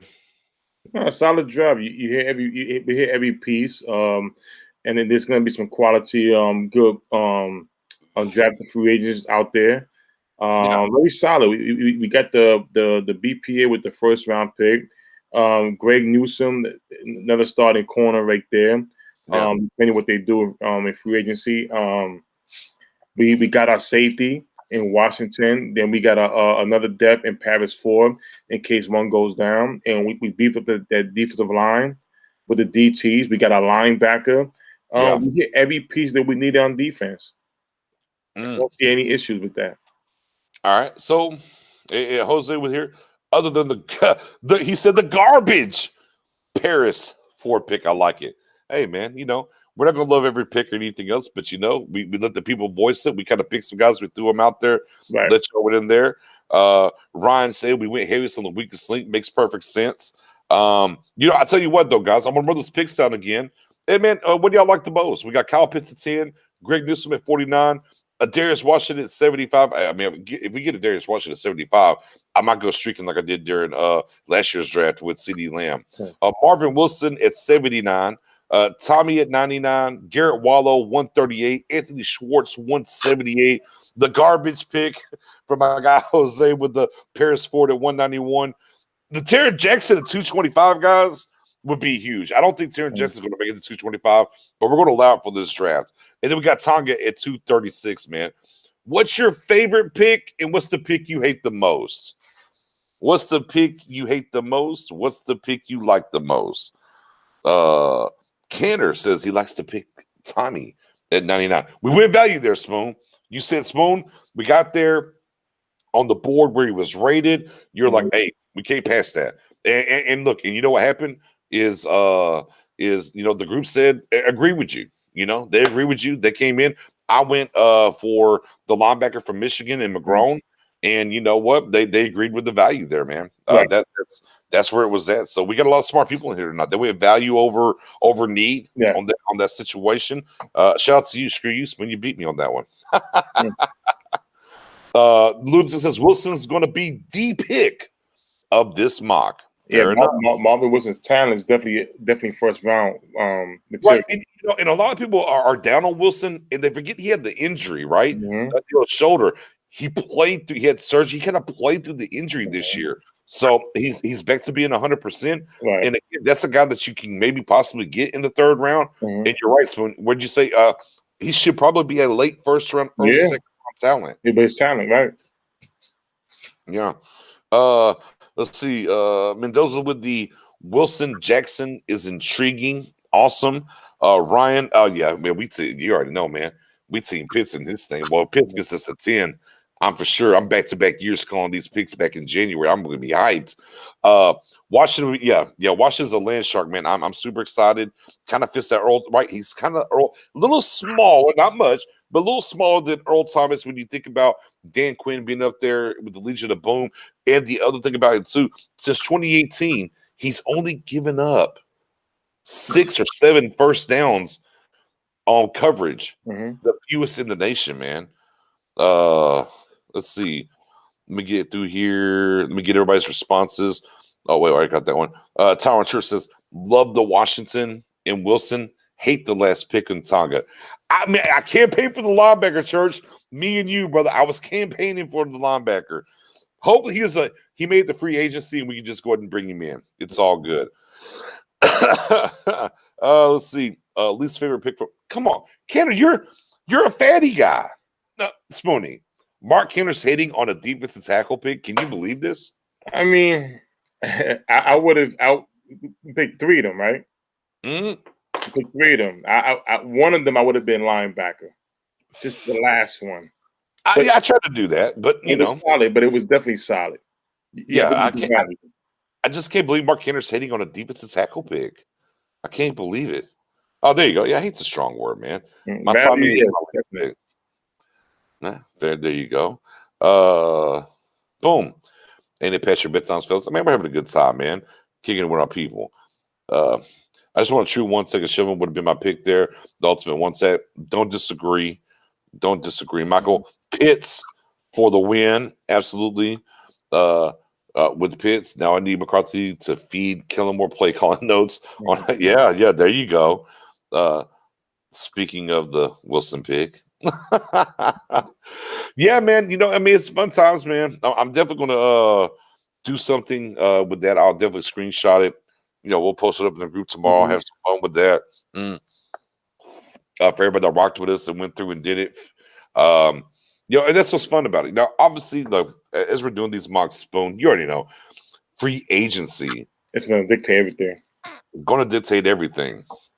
And you already know, I'm on record, guys. Number one for me at the end of the day, in free agency, go bring me that 1 tech. Go bring me Dalvin Tomlinson, the young, hungry buck at 27 years old. Get him a 3-4 year deal. Let's get him into the rotation. Go ahead. No, I'm going to say this. Now, you say bedtime, right? Now, this weekend, I'm warning everybody. And give everybody a warning. Don't forget what happened last year. It was nothing but late night moves, creep moves. So it's going to be this weekend. With the NFL free agents, you can start tampering and be on principles up until Tuesday. So I'm telling you this right now. I believe Dallas is going to be a little bit more aggressive than it was last year, waiting on the 3rd week. Yeah, I believe that too. Yeah. As we talked about with this debt contract and the way it's constructed, I think everything in the light is right. Look, even Jerry put the light on Steven. I want to hear how you're going to build it too. And he kind of cocked it back sideways and looked at him and different things. Yeah, for sure. This contract for sure is constructed for Steven to get the job done. Our windows now, depending on how you want to look at it, I think it's a 3-year window. And some people want to say 2. It's whatever. It's all about next year. I don't even care about year 2, year 3, year 4. I don't care about those. I look at right now. I look what they can do. I look what's in free agency. Let's be aggressive. Let's do what we need to do to go out here and chase 6. I think it starts up front. Sure. Would I love to go get Anthony Harris at free safety? Sure, I would. Right. But I'm telling you now, if they're going to give me the choice between any free safety versus Dalvin Tomlinson, bring me Dalvin Tomlinson. Yeah. That's what I want to do. Mm-hmm. That's where I'm at. That's where we have to go. Sure. Can you go do a Jonathan Hankins? You could. Yeah. Could you pick up the front? Could you back door and do a Stacks? Listen, I'll tell you this right now. Let's just say, for instance, they decide not to give LVE the pick up his option in May. And maybe a Quan Alexander. If he back. Yeah, exactly. So it's again, this is going to be Dan Quinn is going to be very, very active with Will McClay and Stephen Jones to find out the type of guys he wants for this defense, and it's going to start early, and hopefully it starts with Dalvin Tomlinson. Hey, Lunatic, I'm gonna tell you something right here. And Lunatic just jumped there and said, Jerry asking Stephen to know all. He'd like to know also when Stephen was asked about how he would handle free agency. That was a downer because I want Jerry to handle free agency. And you've been listening to us for a while. Earlier this offseason, we were talking about the move forward, and here's the plan that I laid out. Right, Spoon. I said, man, I want clear cut very quickly. I want conciseness this offseason. I want to handle the defensive coordinator quickly, which they did. I said, I want to get Dak paid quickly. Now, quickly is relative, right? It's relative because they never tagged him. So theoretically for the Cowboys, Dak's deal was quote unquote, quickly. And then the third thing I said was, once those things were kind of cleared up and done, the thing that I love the most about this, Spoon, right?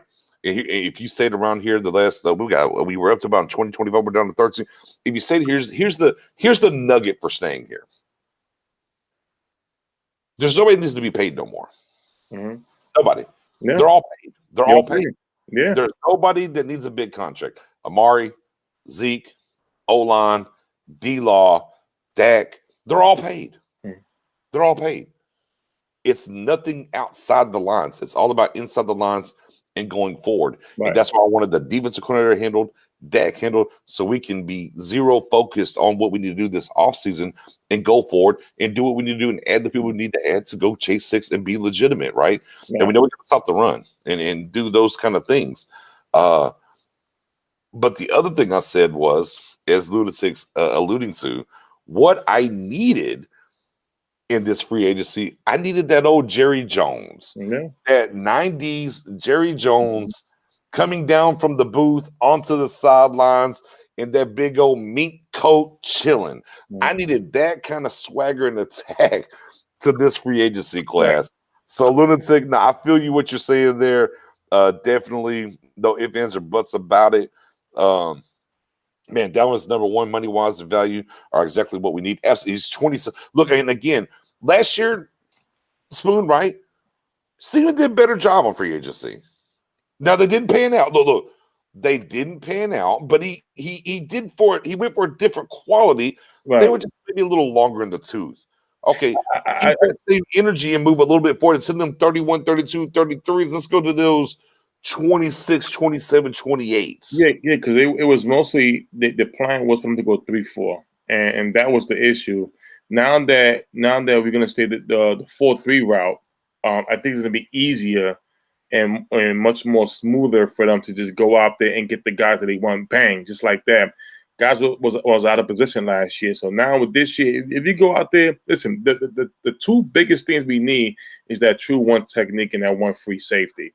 If and the true one technique guy we need is right there, that big boy Tomlinson. That's the guy we need badly. Now, as far as safety wise, okay, well, we already know guys got the top guys got tagged, right?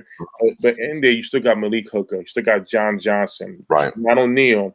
I think Keanu's gonna be something to look after. Quasi, I think it'll be something to look after because they both familiar with the scheme. And as I said in last night's show, you have to look at Donovan Wilson. He's gonna be trying to get paid next year. This is his third year. Well, you got him for 4 years, though. Yeah, it's 4 years. Yeah, 4 years. You got him 4 years. You got him 4 years. For me, I see them more of getting a bridge guy to hold it down and then drafting another safety, which I'm good with. Yeah. I mean, here's the thing. In Mendoza, if this was to happen, I don't know what I would do. I might just combust, instantaneously combust. Oh, yeah. If the Cowboys were to do Tomlinson, Harrison, and add a Kwan Alexander, like, bro, I don't look. Make sure you get something at 10. I don't care what it is. Wide receiver, Pitts, offensive tackle. Give me something at 10, man. We can auto draft and go on about our business, bro. Like dead ass. That's how I would feel about it. Yeah. Kind of get through here. Cantor said Dalvin.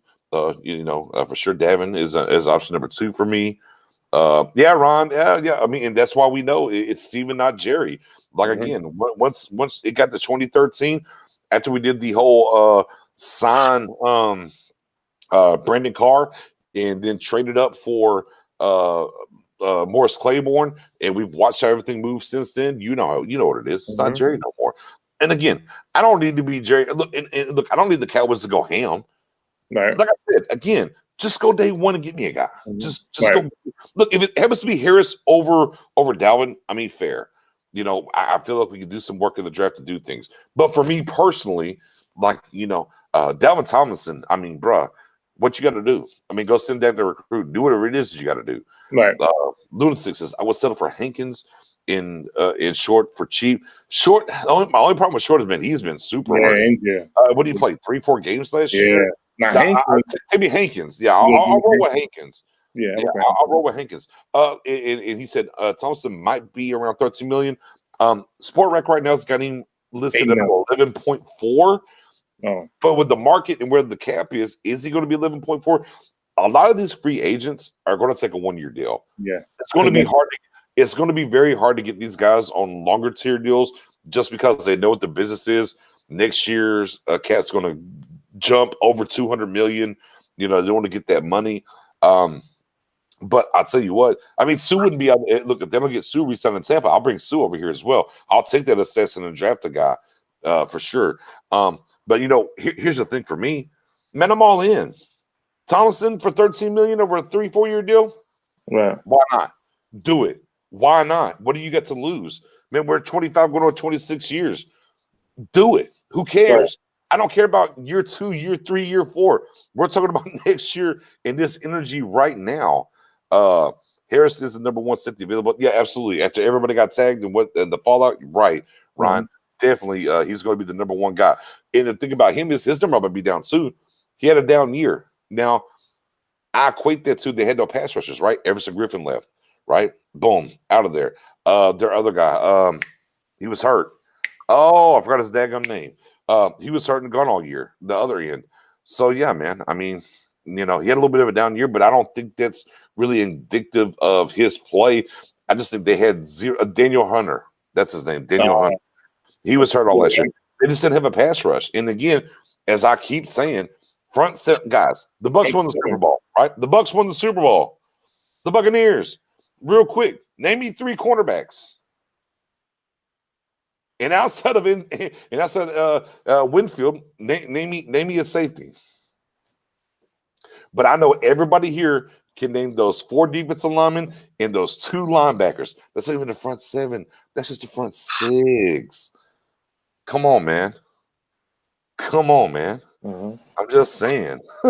Let's keep it a buck. That front 7 matters. And we got to get there. We've been giving up. What was it? Ron, hit it for the people in the back in the chat. 155? Is that what we gave up per game last year? 155? My God. Ugh. See, you cheated. I said everybody knows Winfield because we're going to draft him. You gave me Davis and Dean, not even first. But okay, you gave me 2 out of 5 starters, or 3 if you want Winfield.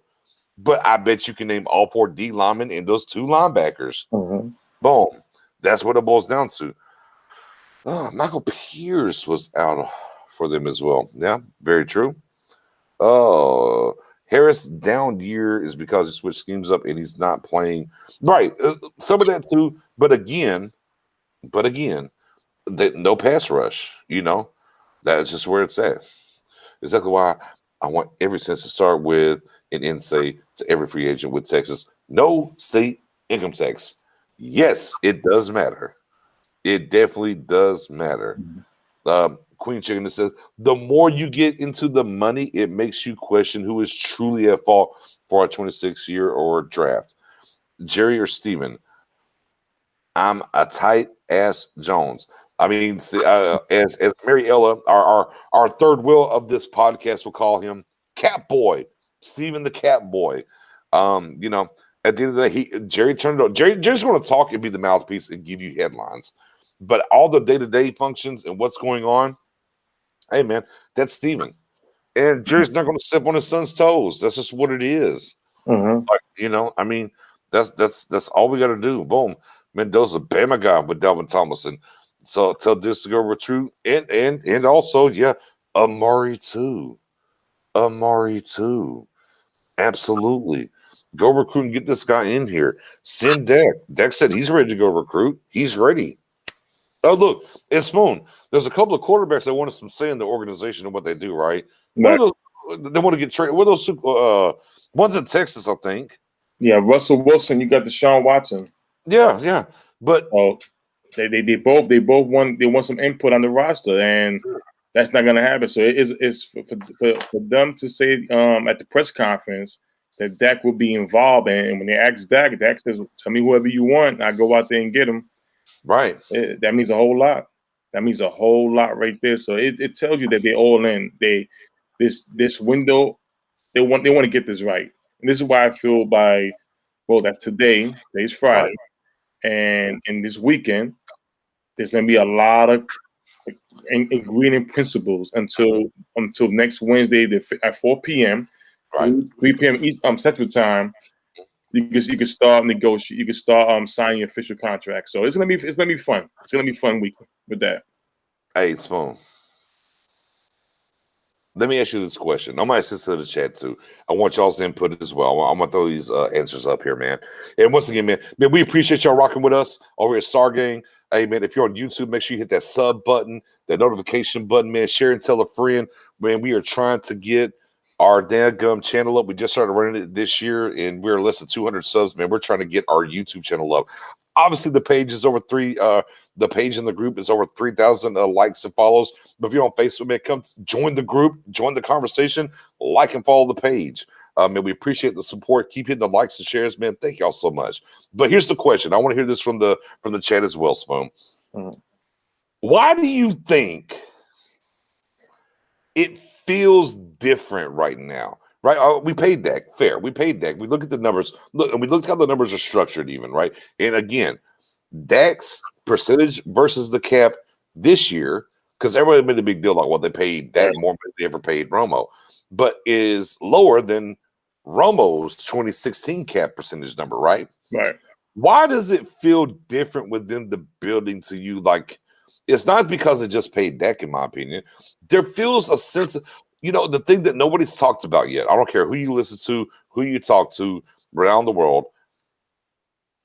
The energy feels different, right? It feels like it feels like they're pressed forward. One of the things, we're going on our third year here at Stargang, and Spoonie, me and you've talked about this a lot. Man, the Jones, Steven, the Cowboys, they never push their chips all the way into the middle of the table. They never do it, right? The sense of urgency really, really feels heavy right now. Like it's going to happen, or they're going to push finally. They're not going to plug holes and, hey, we're still doing our thing, right? It feels different. Why do you think that is, Spoon? No, it's because, first of all, it's the way if you look at the press conference, it wasn't that Dak just got signed. It was more of the way, like for instance, when they asked him about Dan Quinn, he broke it down about Dan Quinn. He broke about his former teammates, how his former teammates played for Dan Quinn, and from year in year out. He talked about how the defense. Now he's a quarterback. He's basically talking as if what Stephen Jones and Jerry Jones would talk about. That's the difference about it. It's not like just a quarterback just got signed and okay, just about the offense. He's about the whole thing. And then when it came out about culture, right? He even said culture, the culture, and then when he also came out and said, when they asked him about free agency, he will just point them out, and I go handle that. That's huge. That's a big thing. That's something that we saw Tom Brady did his first year with the Buccaneers, and we're seeing now quarterbacks like, say, Deshaun Watson and Russell Wilson, who are demanding that type of power. Dak's getting some type of power, and that's huge. And, even some of the videos, you can see how him and Jerry are jabbing back and forth, laughing. You even saw a part where he mentioned Jerry Jones' name. He said, Jerry. He said, excuse me, Mr. Jones. To me, that was big right there, because that shows that, I'm not gonna that we're not buddies, but there's comfortability. Don't sun me. I'm not gonna have the beers and nachos with you. Right. But I'm here. Right. So it's totally different, and it's something like the power that maybe Romo had, Troy Aikman had, and at that time we didn't have social media. You would hear those stories once the guys retire. Right. We have social media right now, and everything's pretty much open. So when you hear that type of language, right, from the quarterback, it tells you that he's not just here to call plays and to run assignments. He's here for the whole bag. Offense, defense, he has an input in everything. So that to me is encouraging, and I really do think that they're gonna be out there aggressively getting the guys that they want. And I think it's not gonna be like wait till week 3 of free agency. No, I think it's gonna be week 1, first day. And we all gonna be looking for Jerry Jones's helicopter or plane to see where it's landing at. So I'm excited for this. I think when it comes to the Dak Prescott conference, the one thing for me that resonated, and I'm gonna get to the point. I'm gonna sidebar here just a second. I'll get back to my answer. Okay, ride with me for a second, Cowboys Nation. The one thing that resonated with me, I should say, was Dak said this. He said, "You get out what you put in. Whatever you put in is what you're going to get out."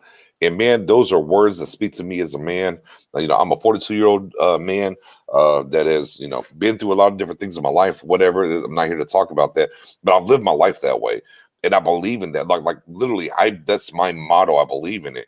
And you watch him say that, on that stadium, on that podium, and things came to fruition for him, it means something. It's different. It feels different. I think at the end of the day, what I believe, now that's my sidebar. Let me get to the answering the question. I'm going to get to these comments here in a second. I see y'all blowing it up. Jerry 78, guys. Jerry 78. Look, he's got the gold jacket, right? He's got the gold jacket. Did he win a Super Bowl after Jimmy? He did. But it's still it was Jimmy's team, right?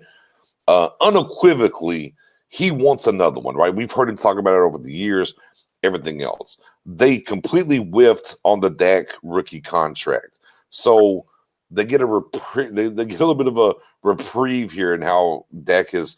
The thing that people don't understand is those final 2 years of this 6-year deal and the way that they're structured. Look, year 6 is zero money. Zero. That's because they can move money around. Like I said, Dak, I guarantee, depending on what happens next year, if they're pretty close, they're going to swipe the pen, give Dak $19 million. He'll still get his money because then they got 5 years. They can spread that $19 million out. And Dak's cap number will only be $18 million next year. Think about that for a second. But I think the time for sure is now. Everybody within the building knows they have to do whatever it is they need to do Steven has settled his hands from 2013 till now, free agency wise or whatever. Hence why I've been on board. Even before the Dak deal got done, I said, I think we'll be players day one. Look, I'm not talking about signing 3 or 4 guys, but I think they're going to make a splash. Just one splash. I'm not talking about 2, but I'm talking about 1. Because they know the time is now. Jerry won't live forever. And they have to do everything and push those chips in finally at this strength of Jerry Jones. Now, the great thing that lines up for us here is this. And I love Romo, and I've defended Romo and everything else. Dak matters more. Look, if we flipped him, right? If we have flipped Dak and Romo's time, Dak is needed more now than he would have been the other way. Romo did what he did over there, but Dak matters now. Like again, he talks about the culture. He doesn't want to eat the nachos with you. He does the right things. He's the right kind of guy to lead this thing, to do the right things on top of the push that they're about to do because they're not going to get out of line on Dak. And the other thing, too, when I talk about whenever Dak say made man now, bro, can't look, not that nobody would say nothing, but we know whenever Rome was here, the Teals kind of had something to say. Patrick Creighton, look, you say Teals are all-time Hall of Famer. Okay, it's fine. Dude, Patrick Creighton had certain things to say about Tony Romo and whatever the case. Like, bro, you're not, and look, and we're in social media, as you just said, Spoon. Like, nobody's going to come out and say anything about Tony Romo or about Dak. Like, it's not going to happen, bro. Like, it's not going to happen. And that's the kind of things that are happening. But I think the sense of urgency, the things that are happening outside of just Dak getting signed and the positivity that is, they know they're in a window. And again, this deal's getting torn up after year 3. It could be year 4, but I feel like it's year 3. And then I start looking at the years. Well, Kellen Moore signed a 3-year deal, right? Mm-hmm. Mike McCarthy has how many years left? 3. 3 more. Like you look at it, the thing. Hey, they can get out of Amari next year, right? Or they can move on from Dak after 2. Like everything is just lining up and coinciding, if you will. So now it's like, okay, we can push them chips in, do the free agency thing, and move forward and get busy and see where we land. And and by the way, for what it's worth, you look around the NFC. Who are you scared of? Who are you scared of the NFC? Right. Sure, I mean Aaron Rodgers, he's up there, he's doing his thing. That's fine. Yeah, the Bucs won the Super Bowl, but okay, look, nobody thinks the Bucs. No one sits here and says, okay, yeah, they beat the Chiefs or whatever. The Chiefs' offensive line was decimated. Nobody's scared of them per se, right? I mean, sure, they got a great all-around team. They're going to try to keep some people. They're able to keep Devontae Davis. We'll see where they go. The Rams with Stafford, are you scared? I'm more scared of Aaron Donald, right? What's going to happen with Russell Wilson? Nobody knows. So the time is now. So yeah, man, I think Jerry and his age is the big thing, and they know what time it is in the building, and the clock is ticking, and they got to do it. Let me grab some. Let me scroll up in the chat. I see a lot of comments. Let's see. Boom. Let's start there. There's a sense of urgency. Not seen. Yes, completely agree with that. It feels different. It feels different. Ryan, a few reasons. One, there you go. Yes, Jerry being old. Feels like Steven is getting desperate to get his father. The pressure's in the building to do it now. Mark Cantor. The urgencies. It feels different, right, guys? Like it feels like we've been through these off seasons. We've done our things. We've talked about all this due diligence. Cantor, you've been rocking with us since we started. Shout out to you, man. It feels different, right? It definitely feels different. Lunatic, OCDC 3. Right, there you go. Right? Queen. Dak is the embodiment of the phrase manifest destiny. Remember Dak's journey and what he's overcome. Right. And he's manifest the contract, he's manifest. And again, Spoon, you brought it up, right? He talked about culture. Yeah. The one thing that everybody always talks about is the culture needs to change in Dallas. And Dak on his big payday could have made it about him. And what did he say? Nah, fam. The culture. And the good thing about it, the beautiful part about it is that today, or yesterday, after his contract, he was at the Star, right in the back, working out. Right, and then they dropped the video of him working out today. Yeah. Right, it's like, man, pretty insane workout for a guy. Apparently, our guy over at 105.3 The Fan. I mean, now granted, he's more of a quote unquote baseball guy. It's like they're going to cut him down. I was like, man, for a guy with just one ankle, whew, yeah, it's a pretty damn good workout. It's crazy. Yeah, no doubt. Let me get through so many more of these comments. They might be the child after Jones, but he will be winning a Super Bowl, the quarterback for your organization. Bam, Queen again. Dak is the kick in the shorts. There you go. He is the guy that's needed. Mm-hmm. He is the guy that agree. My guy Mark Henry said, "Oh, thanks, bud." Hey, man, brother Mark Henry, you always been rocking with us. It's been a whole hump business as usual off season for the past 3-4 years. I would go longer than 3-4 years, but I'm with you. Just seems like there's a tangible energy throughout the organization as soon as Dak signs. So let's talk about that. Is it tangible because we think it's different all of a sudden and everything? Or here's the one thing we talk about when it comes to Dak Prescott. And Spoon, I know we've been going way too long. We're going to go about 8 more minutes. I'll get you out of here. I got to work tomorrow. You ain't got to do nothing. I don't want to hear it. We're talking about these Cowboys. So are we feeling the Dak effect that they feel within the locker room all of a sudden? Because we talk about Dak and his effect and his leadership and everything, and we went through this 2.5, 3-year ordeal. He getting signed or not? He signed. Are we now feeling the Dak effect and maybe what they feel in the locker room? Or is it really just tangible the fact of this deal's done? We saw them immediately make some moves with the roster without touching the big guys yet, and we feel like, oh, it's about to happen. They're about to go all in. I will say we feel it more with the guys in the locker room. Again, we're not there, but we're not there. But I always point out to the time when he got hurt, and you see how everybody, even his teammates, the other sports, whether it's the NBA, NHL, people around the world. So we're like, wow, we didn't see all of that while he was playing. We seen all that when he got hurt. And then you saw the aftermath, basically how these guys will be. Oh, no, Spoon. Where did Spoon go? Spoon was about to preach a sermon. I'm sure he'll show back up here in a second. But Mark, you're right. I mean, it definitely felt like a weight that was lifted for sure. It was a weight that was lifted. Everybody's relieved, like, oh, okay, Dak's going to be here long term. It's kind of crazy to sit here and think, like, my God, it takes this long to sign a guy that's a top 10 quarterback to your team and whatnot. But yeah, relieved is a good term. There he is. Spoon came right back. Spoon, come on, Spoon. Come on and make you give the good word there. Yeah, so basically what I was saying was that we're not there. But when we felt when he got hurt and you saw the reaction from everybody, was like, wow, we didn't know how much respect that this man was around the world. And then when it came out to contract, you saw players even stepped up, like CeeDee Lamb. CeeDee Lamb just got there, and he was one of the main ones to know that's our brother. It's not just a quarterback, not just my teammate. That's my brother. And other guys as well say he's gonna get his contract. We're excited for him to have him back. And it's added on with the press conference with not just signing Dak, but it's more than that. Dak's part of the coaching chain. Dak's going to have a say-so of the type of players we're going to bring in. Right.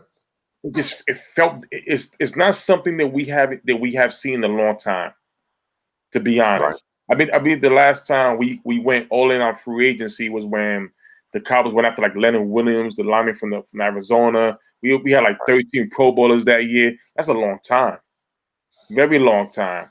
So this. I definitely sense the urgency. They want to win. And like you said earlier, the contract, you can see is made for that. Right. It's made for that. It's made for that. He said, I hear you, Steven. You need pie. Here's the pie. Yeah. And this thing, and you can get the pie. Yeah. And he protected himself on the back end. Here's why he's not the beers and nachos guy that wants to go do with them. He's like, okay, I'm going to give you the pie. But don't you dare trade or tag me, though.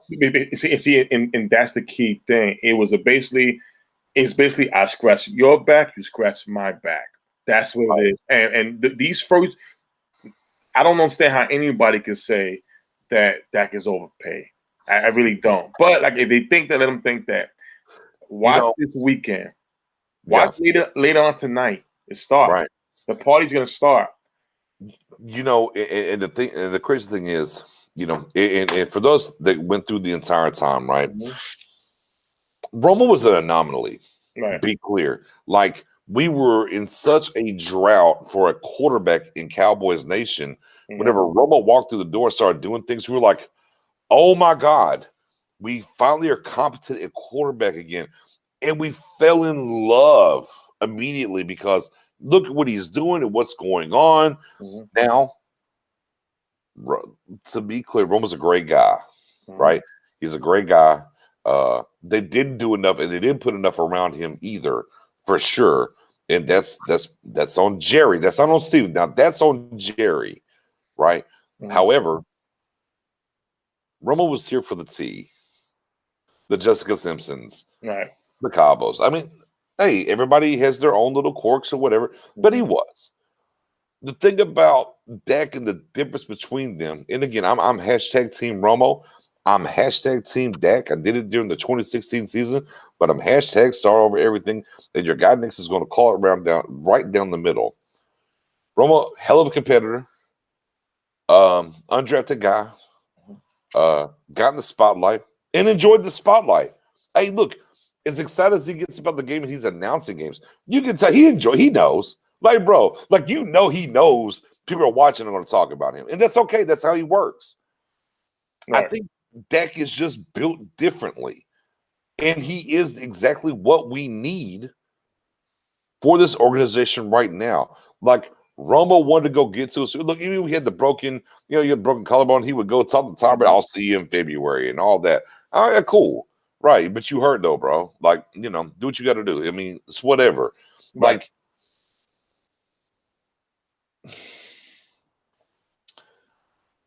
and I'm not comparing the two. I'm not comparing the two at all. You know, we saw what the LeBron effect in the NBA and how he moved doing business, right? Right. Now, you can't really do that in the NFL, but I feel like Dak's kind of the same thing. Yeah, I'm here. I'm a fan of this team. He knows he was a fan of this team.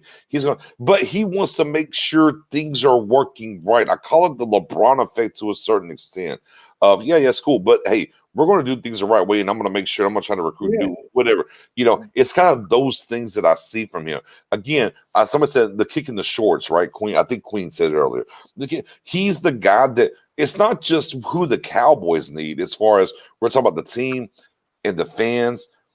He's the guy that Stephen Jones needed to, like, okay, we're going to do this a particular way. You know. This is why the other day on NFL Network, where Michael Irvin spoke about Dak, people took out of context. He was never saying that comparing Dak to Brady. What he was saying was what the leadership that Brady brings to a team, like when he did the Buccaneers, how the teammates respected him, how the teammates go all out for him. That's what he was alluding to. It was not about stats or just comparison. It was just about character, and those are major things that you want your quarterback to have. And I think it was an honor to even compare Dak to Brady in that aspect as far as character and leadership, because not every quarterback can be a leader. Not everybody is. Even back to Romo, I'm not trying to bash Romo. Romo had to grow into the leadership role, is what they talked about, right? I'm going to say that I'm not comparing Romo. I love Tony Romo. Yeah, me too. But here's the difference. Facts. Romo did not have to work, in my opinion, like Dak. And what I mean by that is this: he was given the job. Once the injury happened in Bledsoe against the Giants, he was given to it. No, he wasn't. No, he threw the interception in at halftime. It was like, we're going with Romo. And even that game, like Romo threw the interception, but boy, you saw the ball fly. Like, okay, here we go. And another thing is, that's when they had the Terrell Owens was there and that stuff. Now, when it comes to Dak Prescott, he's a rookie, third-string quarterback.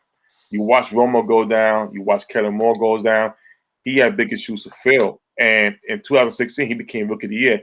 That's it's a little bit more different. And not again, I love Tony Romo. Yeah, facts. But like I different. said, Dak had a fight to convince even some of the fan base that he's the guy. He had to convince the NFL around the world that he can grow. We had scouts saying that he's a tight end, that he's a fullback, or he's Tim Tebow. Well, Colin Cowherd said he was a backup tight end in the league. Yeah, disgusting. So, when it all comes down to it now what we talking about, Dak deserves to get paid. And I'm going to keep it real. I really do. I'm not trying to jump on you because we still got to find out how this team's going to be built, towards free agency and the draft. But it really feels different. It really does. Here's what I equate it to. Because, Cowboys we always talk about like, well, who's this quarterback compared to our pantheon of quarterbacks and different things. And look, I don't put everything because I definitely think Danny White had a lot more around him than Romo ever had. Okay, and he got, but to a certain extent, you can kind of draw the line there. Romo was Danny White and Dak is Roger Staubach. Yeah, you just kind of can a little bit. Right. Now, neither one has produced and got Romo never got to his championship game. Danny White did. Obviously Staubach lost some Super Bowls, but he won some Super Bowls. And we're waiting to see Dak walk through that door, right? Right. So I mean, it's just one of those things of, again, it's just different. Again, Romo was the under guy, and you had Sean Payton went to college with same college. Hey man, let's bring him in. He tried to trade for him, whatever. They wouldn't let him go, and things happen or whatnot. But again, as somebody said earlier, I think it was my guy Lunas who said Romo mania. Right? Again, we were just so like, bro. From Aikman to Romo, Spoonie, the Ryan Leafs of the world we had, the Chad Hutchinsons, Alex Wright, the Alex Wrights, the Vinny Testaverdis, Tony Banks, the Chad Henneys, right? And then obviously Drew Bledsoe, right? And everything. And then Romo walked in, we're like, oh, we did it. We have somebody that's competent in quarterback, And how blessed we are as a fan base. Look, no matter what, Romo went ups and downs and lefts and rights and everything else. And I still do believe he should have got a chance in 2016 once he was healthy. Neither here nor there. We were able to go from Romo to Dak. And they're like, well, yeah, but you have no Super Bowl appearances and blah, blah, blah. And you only have so many playoff wins, right? Romo had like one or two, and Dak's got one so far. I'm like, bro, let's be clear. The Green Bay Packers went currently 30 years of Brett Favre and Aaron Rodgers. They only been to 3 Super Bowls, man. Who cares about playoff? Bro, I don't care about playoff wins. Like the total number of playoff wins or whatever. Bro, I don't care. Either we're in the Super Bowl or we're not, right? Either we are or we not. So I'm like, okay, Romo didn't get us there. We won some playoff games. We never got to the championship game. Okay, Dak's been there. He's won a playoff game. He's been a couple times, won a playoff game. Whatever we did to it. Like, why do we care about championship games all of a sudden? Like, oh, the Cowboys haven't been. Let's move the goalposts. Well, the Cowboys haven't been to a championship game. Who cares? Hey, guess what? Jacksonville. You went to a championship game a couple of years ago at Saxonville, and since then, are they drafted number 1 overall now? Like, who cares about a championship game? Right. Like, either you're going to the ball, you're equally competitive every year, or you're not. So, again, we've been blessed with good quarterback play. Jerry failed Romo to build the right team, and Steven is a part of the Romo problem later, and has been a part of the problem of Dak so far. Well, Mark Cantor, that's because you're only on Facebook. If you were on YouTube, you would see between the two, we are 15 deep right now. Bada bing, bada boom. But see, you got to go to YouTube, Star Gang Podcast, hit that sub, jump up in there, and we're live over there. Well, we got plenty of people over there on the YouTube page. Facebook, people get sleepy. YouTube, we up all night on YouTube. That's what it is. Dude, we would like to see someone progress, especially with the talent we've had. Well, I mean, we've watched Dak literally progress every single damn year before he got hurt. Now, would he throw for 6,000 yards last year? I don't think so. But hell, he was on record. He was on pace to throw for 6,000 yards. You know, Lieutenant, I'll still counter that with all-time win percentage, including playoffs. Who is first? Cowboys.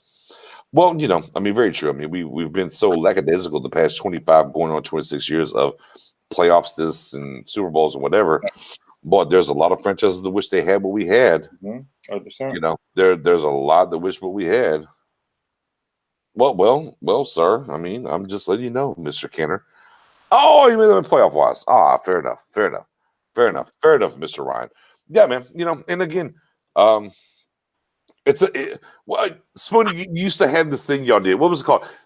Energy check, right? Is that what y'all used to call it? That energy check? Mm-hmm. And, we talk about the Cowboys, and we've been doing this for 3 years and different things, size of those, the Route 33s, the SEOs, the drafts, the streaking, boy, the energy before free agency is completely different. Yes, it is. It just is. That's why I say by later on tonight, don't be surprised you hear principles. Agree on principle. Those are the key words between tonight and Tuesday evening. All right. You know what we do over here at Star Gang? Man, we put it on the line. I've been winning bets for about 2 years straight right now. Mm-hmm. I'm over here eating good, if you will. I mean, as good as long as this beard is right now.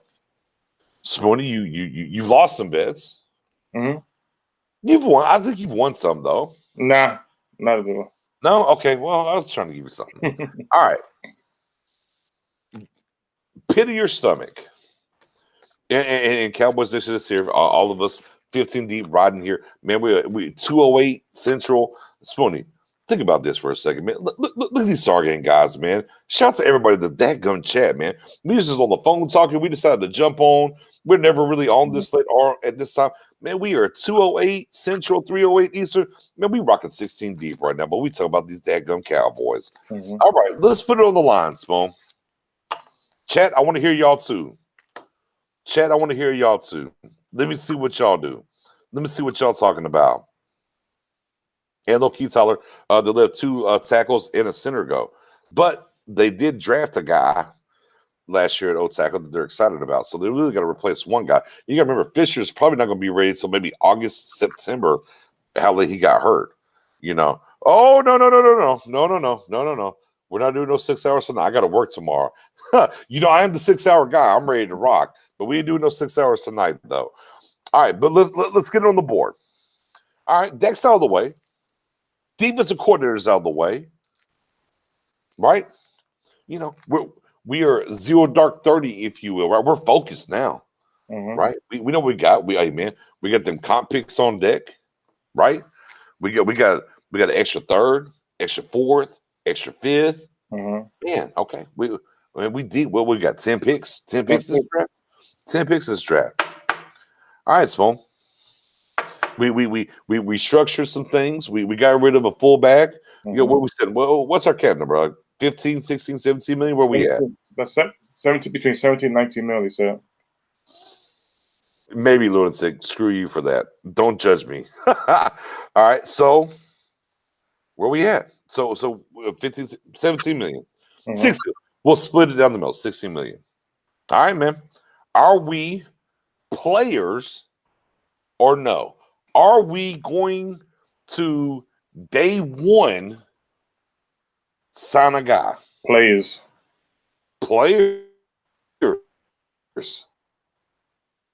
For sure. Yeah, for sure. Players. Okay. Are we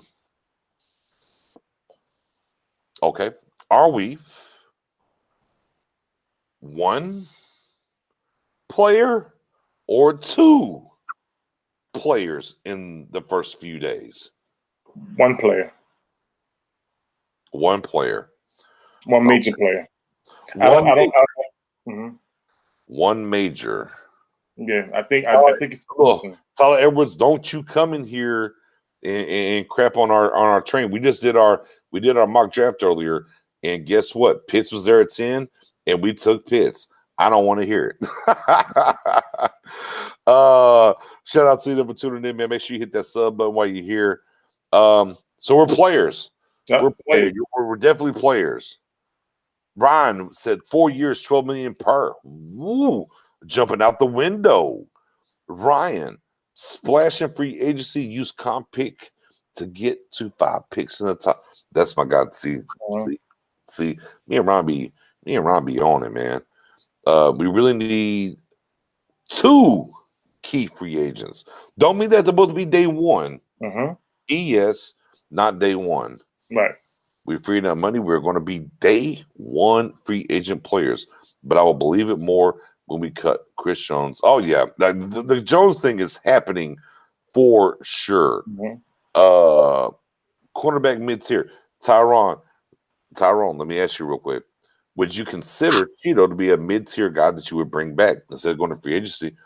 Deal with the devil you know. Let me see what you think. Queen says players. Mark Kander says players for 2 in the first few days. Spoonie, are you willing to go 2 in the first, call it 3-4 days? Are you willing to go that far? Nah, I'll say 1. I think the rest will be solid depth. I'm with you. Yeah, just 1. The rest will be solid. Spoon, yes, I am right with you, Spoonie. I think it is for sure 1 big splash. I think it's going to be in the front 7 because that's where Dan Quinn's cut from. I've said it before. I'll say it again. Look, man, I'm gonna be a Debbie Downer right now, though. Man, everybody in Cowboys Nation is talking about Dalvin Tomlinson. You know what that usually means? No, we're not going to get him. Right. Damn it! I hate it. That's why, like the Richie Grant, like every mock draft I see Cowboys fans do, always take Richie Grant in the second round at 40. I'm like, yeah, it's not going to happen. There's too many of y'all doing it. He's going to go higher now. So I'm with you. You know, I think we are players. Man, I would extremely love it to be Dalvin Tomlinson. But, you know, when we get so much talk and so much happening with all of us talking about it, it never pans out. So let's a little dose of reality. The guy that nobody talks about, that all this talk happened back in a different group chat. You're in the group chat as well. And I circled back. I said, am I crazy for circling back to Anthony Harris? Because everybody last year was like, Anthony Harris, that's the guy. Blah, blah. He got tagged. Yeah, for me, he's about 29 this year. Knowing Stephen Jones, I would go for a guy like Malik Hooker. Somebody with high potential, high ceiling. But if you get a Malik Hooker, you still draft another safety just because of injury. But if he's not injured, he's a top 5 safety. He's a top 5 safety automatically. So that's somebody that I will really go after is Malik Hooker. Seriously hard. Okay. Anybody buying Patrick Peterson? Yeah, I buy Patrick Peterson too. Listen, again, we got Joe Witt and Mike McCarthy had they had Charles Woodson, and they turned him to a Pro Bowl his first year playing safety with them in Green Bay. So with a Patrick Peterson, I think that'll be good for him because again, just because you're not a good, you know, he's older, but when you're playing free safety, you're freelancing. You're reading the quarterback. Right. And I think Peterson could play that safety spot. He said, "I will play safety if he's needed to." So, wouldn't mind. You know, and the thing about that is, right? We got Joe Witt on the staff, right, Spoon? Yeah. And he helped back in Green Bay. He helped Charles Woodson make that transition to safety. So there's some comfortability there. And you know, Patrick Peterson is like that. See if I can sign one guy. He kills 2 stones. Yeah, free safety, but. If I need you to go play cornerback, I know you can still go out there and do it. And again, we could go with Earl Thomas. If Dan Quinn wants him. If he wants him. And see, I think that's what it is. And trust me, that would be even a nice, decent contract. I would love Earl to be here as a bridge. If Dan signs off on him, cool. Outside of that, I don't think he's going to be here. Okay. But again, Patrick Peterson, for me, I just think, again, when I think about Steven and we talk about position flex that they love to talk about so much, like, yeah, okay, we're going to bring you in Joe Witt. He's going to coach you up. You're willing to be our free safety, do that. However, if we get injuries and things happening, I know he can go to the outside and play corner still in this league. I know whatever team I'm playing, and they have, let's say, a decent to good tight end, I know Patrick Peterson can lock him down. So, I think Patrick Peterson is a guy that I think people need to think about. Now, whether they go that route, I don't know. I mean, I don't know. But again, I think for sure I would go that way. Let me jump into the chat real quick, man. Let me get some people.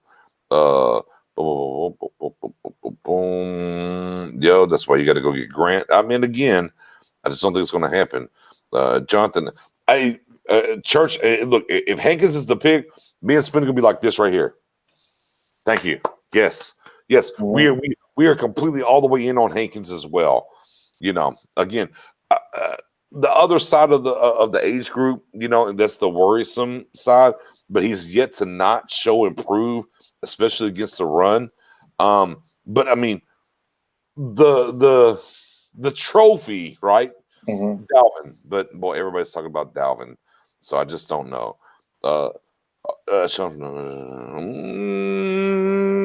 Okay, Shelton from the Lions could have with a trade.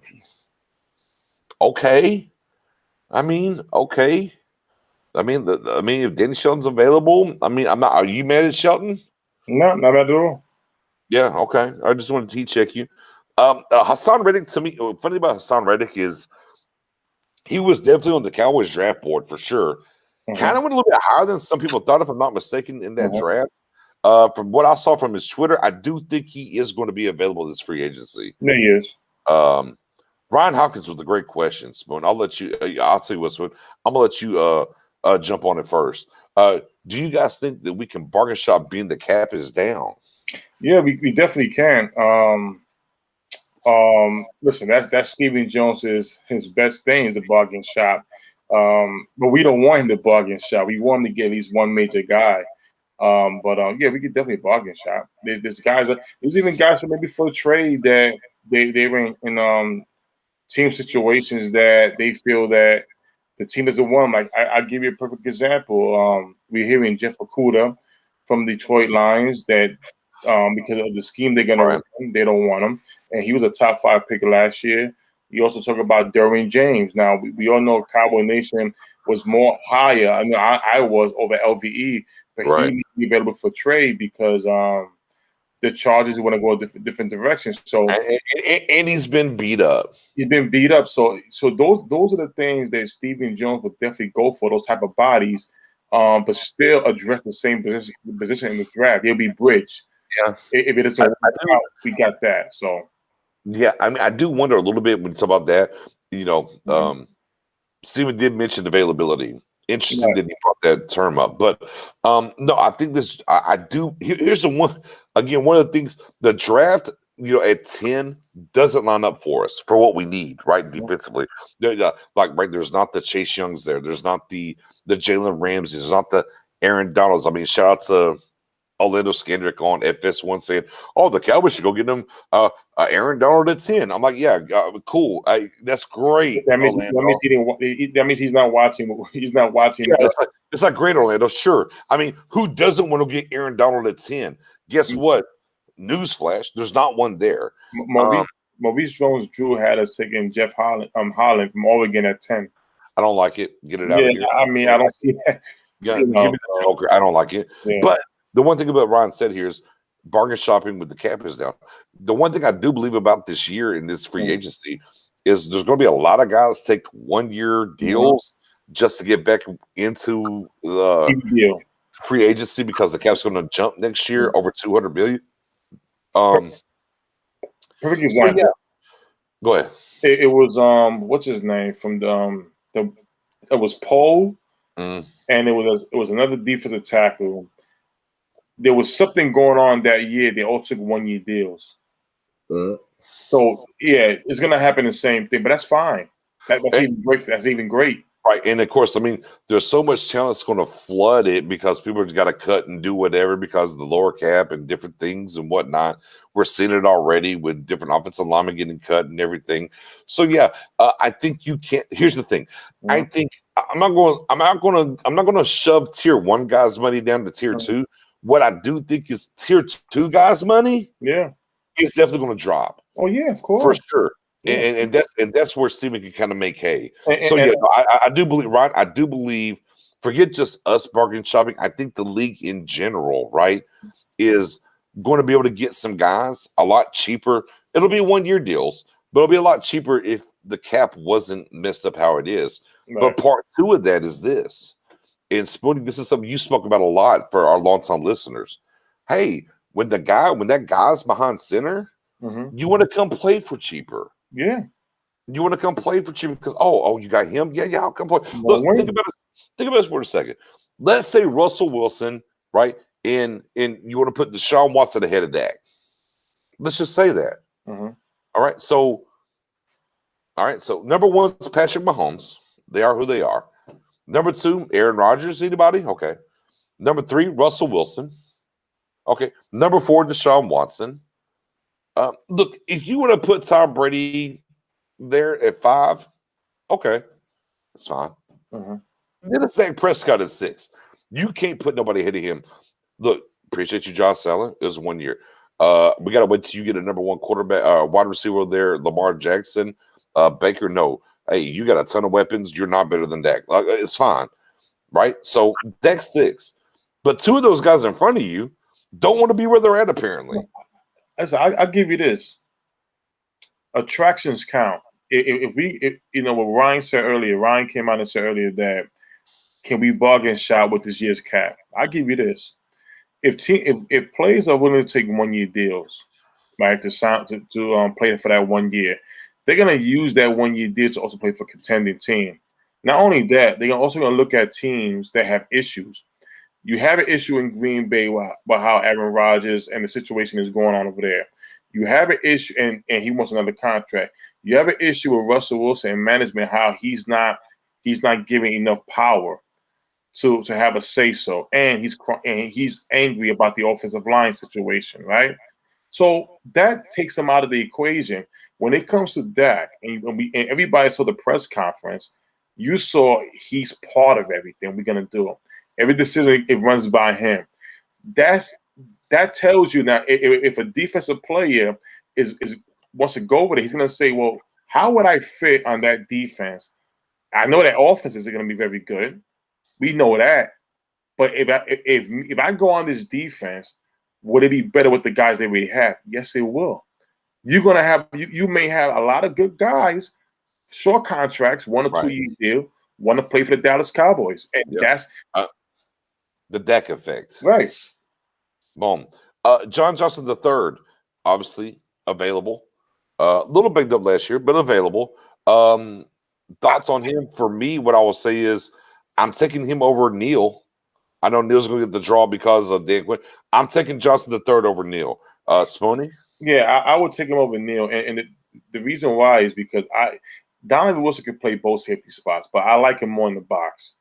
He wreaks havoc there. We saw what he did to Dalvin Cook. We saw him when he gets to the line of scrimmage. He can sack the quarterback, get to the quarterback. John Johnson is a free safety. He's that true free safety. So I would take him over Neal. I think Tyron referring to Maurice Jones-Drew comments about the draft, and also what's his name? Church is apparently not glad we're the GM. I don't know. I'm sorry, Church. No. He's referring to the comment we made about Maurice Jones-Drew saying take a safety. Okay. Yeah, my bad. We're trying over here, Church. We're sorry. Yeah. Yeah.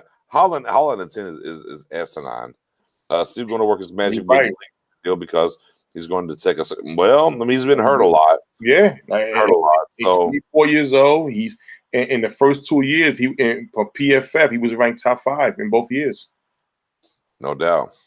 And big fixture from Church as well. And we talked about this last time or not before last. Randall Cobb. And look who he's played with. Randall Cobb's played with Rodgers. And Deshaun Watson. Deshaun Watson, right. He Boom. said Dak was his best team. I tell you, this is the Dak effect is here. And listen, it's something. Listen, it's something different. Something very, very different. So it's gonna be fun. Man, look, Ryan. The last 2 times that Trey Boston was available, I tried to get him to Dallas, and nobody would listen to me. I tried to get him to Dallas. Now, look, maybe 3rd time's the charm. What's Trey Boston? 31 now? Yeah, not for me. 31? Okay, he's not for you. All right, Woods or Trey Boston, Spoonie? You say who? Woods, Xavier Woods or Trey Boston? Trey Boston. Oh, look how quickly Spoonie changed on Trey Boston. anything over number 25, anything. Mr. 70%? You don't? No, you're good? Anything over 25. You're good on that? Yeah, again, I never really understood. And look, and maybe I need to dive deeper. I dive deeper in a lot of these different players and different things. Man, the thing about Trey Boston is man, everywhere he's been, he's produced. I don't know why he doesn't stick. Look, he's had not 1 but 2 different stints in Carolina. I don't get why he doesn't stick. Like everywhere he goes, he plays good. Like, is he the Jimmy Jackson of the NFL? Remember Jimmy Jackson? Yeah. Remember the shooting guard, right? He was part of the 3 the 3 J's over there for the Mavericks, and then but every time they made a trade, Jimmy Jackson was just a part of a trade. Again, but he played well. I don't understand why Trey Boston just can't be somewhere. Like, dude, he plays well. Again, last 2 times he's been available. Before he went to Arizona, I wanted him, and then before he went back to Carolina, I'm like, yes, bring Trey Boston. So, yeah, man. I'm over the moon if we get Trey Boston. Look, he's the perfect to me bridge guy. You still draft the guy. Look, I don't care who you bring here at safety. I don't care if you bring Anthony Harrison here at safety. You're still drafting a guy. Look, I don't care if we sign Delvin Thompson on a 3-year deal. I'm still drafting a defensive tackle. That's where I'm at on this thing. But go ahead, Smoke. No, I agree with you. Totally agree with you. Trey Boston, like I said, he's solid. He's not flashy, but he is solid. He does make plays, when it counts. So he's younger than I thought. Trey Boston's just been around for so daggone long, and I watched his dreads go from very short to very long. I was like, okay, he got to be about 30, 31. But look, he's even. Look at there. Look at there. My goodness. Yeah. Trey Boston, man. Bring him in here. Sign me up. I'm ready ASAP. And he can play that single high for you. Man, I would look, if you get Trey Boston in here and then you draft Washington from TCU, brother, I am hyped.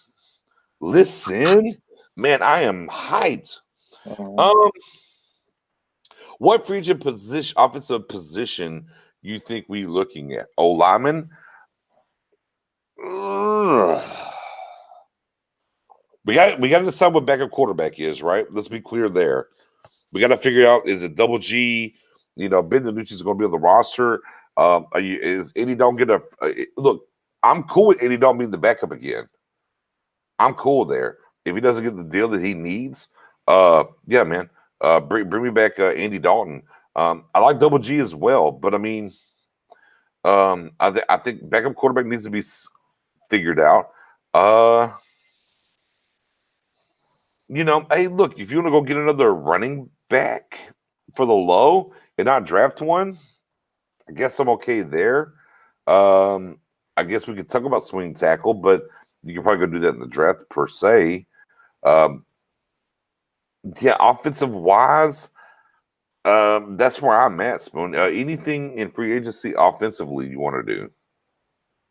Backup quarterback, if anything, that's it. Okay. That's it. Okay. Fair. No, that's fair enough. Church, Trey Boston, 29 in June. Again, I don't care if he was 31. I already said I don't care if he's 31. I would bring him on. Absolutely, unequivocally. I would bring him on. We got double G in the building. Yeah, absolutely. What he did against Pittsburgh, I'm cool with that. I think he should have got a little bit more playing time towards the end of the year when it comes to double G. And again, I'm okay if Dalton walks, but I'm okay bringing him back for the low, though, too. Tyler Edwards special request. He wants to hear your opinion on Pollard. No, when it comes to Pollard, Tony Pollard, again, that's one of my guys that I had drafted to the Cowboys during the draft. I was gonna say, yeah. Let me give you your roses. You were big on him before the draft. Mm-hmm. You wanted the Cowboys to get him, and yeah, definitely. I might have called Lamb, but your ass was all about Pollard, and we got him definitely. Yeah, so I was calling Tony the Tiger from Memphis. Again, he's special on special teams. And offensively as a running back, as a wide receiver. And I think he will have a bigger role this year with Mike McCarthy's offense. I don't think Zeke will get to run the ball like a bell cow. I think you're going to see a lot more splits between both of them. But with Tony Pollard, he's basically somebody that can score on one touch. That's how explosive he is.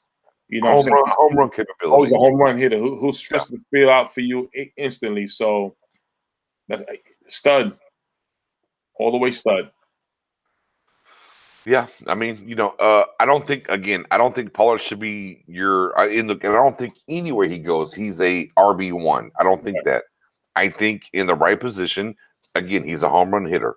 I think him and we, there used to be this old tandem of lightning and thunder over there in Carolina. And I think we do have a little bit of reminiscence. And you kind of had a little bit over there with the New York Giants for a while, right? Yeah. With Bradshaw and Big Boy. They used to do the Brandon Jacobs. I don't know what he did. That was a crazy dance. So we got a little bit of lightning and thunder. I want to see, and some of this offseason workouts looks like Dak's getting back to his more agile side or whatever. But yeah, Paul definitely's got a role here. I don't think he's going to be a true number one anywhere. But again, he has a role here. We got to figure it out. Would love to see him more in the pass game, for sure. Definitely, because again, he's not. How about this? Am I wrong saying this? Let me ask you, Spoon. He's your guy. Is he Percy Harvin light? Nah. Okay, he's not Percy. Okay, all right. Percy Harvin. Okay. If I had to compare him, I had to put maybe all right. I'm gonna say this name. I'm not comparing him to the guy, but skillfully, I'll say Marshall Faulk. Oh, come on, man! I said Percy Harvin, and you came with Marshall Faulk. The reason why I say Marshall Faulk is because they're the same position. When it comes to Percy Harvin, he's all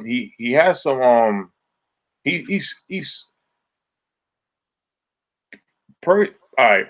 Tony Pollard and Marshall Faulk got the same type of build.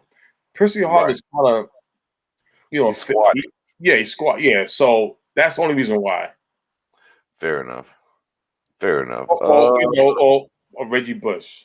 Oh, Queen, and you never lied about that. And this is one thing I've always talked about. This, man, you got to understand that Steven is trying to get comp picks every single step of the way. That's what it boils down to. But I do want to get into, because my boy Will Lean checked in. Shout out to Will Lean, man. Make sure you hit that sub and that notification says who are not top notch, but not right. The bottom feeders in free agency in one text. Jarrell Casey will be a guy that comes to mind. He just got cut for the Broncos. He's 32. I think he played 3 games last year, right? Again, for sure, he's not the bottom of the barrel if he's healthy. The health's going to be the concern there, right? So when we get into these, not the very bottom of the barrel one techs versus those, Kawan Short's going to be that guy, right? Kawan Short, he 32 as well. What did he play? 3 maybe 4 games last year, right? So those kind of guys that are kind of meh and hurt. Corey Peters, that's another guy. Peters been around the league a little bit. I think he's around 33, 34. I think he played about 10, 11 games last year. Guys that have been in the league and done things. I'll give you a guy. How about this guy? I'm gonna shoot a guy at you. Let me see what you think. It's a name that you know. Lawrence Guy. He's been around the league, right? He was in the Patriots last year, Spoon. I think he probably played close to 16 games. I think he missed 1 or 2 games possibly. But Lawrence Guy, again, big body, been around for a while. I mean, again, he's at the bottom of the barrel. Guy's been effective in this league. Let me think. What's another guy that's going to be available? How do you feel about Christian Covington from the Bengals? All right, he's been in-house. He's been around. There's another guy. Jack Crawford's another guy that we had here. He's going to be available. I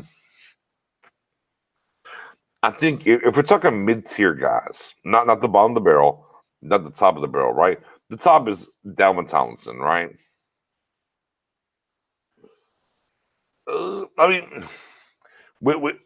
Hankins is about to be 30. Is he a top? Would you consider him a top tier, Spoon? No, right.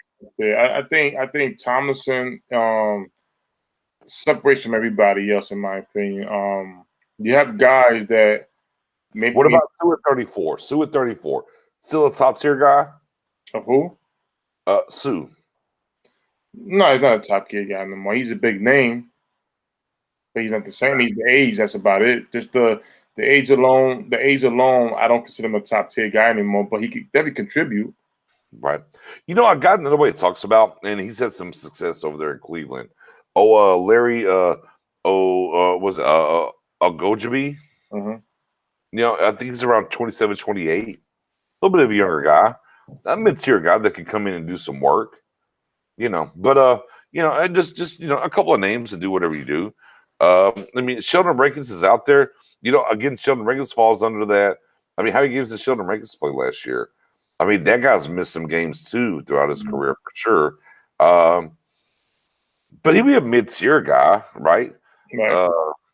I think Sheldon played somewhere between 11 and 13 games, I think, last year before he had some injury stuff.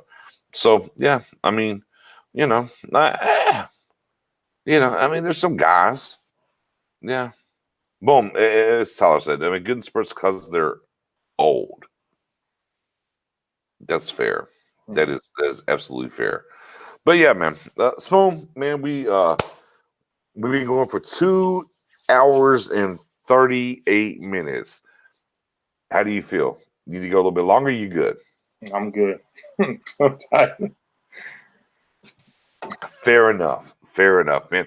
We did the mock draft. I'll tell you what, though, for everybody here, we're going to run down the mock draft one more time before we get out of here, man.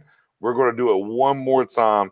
This is what we're going to do. We're definitely going to run this down in the Stargame group, so make sure you're over there.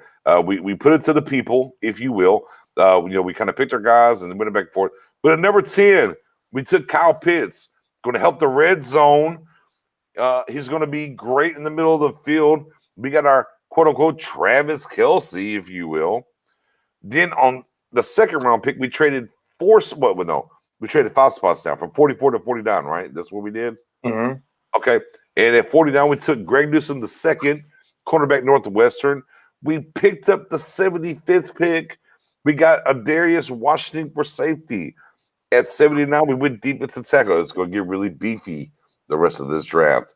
We got Marvin Wilson. At 99, we took Tommy from Ohio State. Well, there's some love and hate on that pick. Mm-hmm. We got the slept on. Again, remember this name come draft time. Garrett Wallow, the linebacker from TCU, guys. I'm telling you. Of course, this mock draft is faded because we're not going to take 2 guys from TCU. But, hey, this is what we voted on, and this is what we did. At 178, man, we got Flash, Anthony Flash Schwartz. You can't coach speed. 6 feet is going to run. You know what? I think he's going to run a low 4.3. Maybe a sub 4. No, I ain't going to go sub 4.3.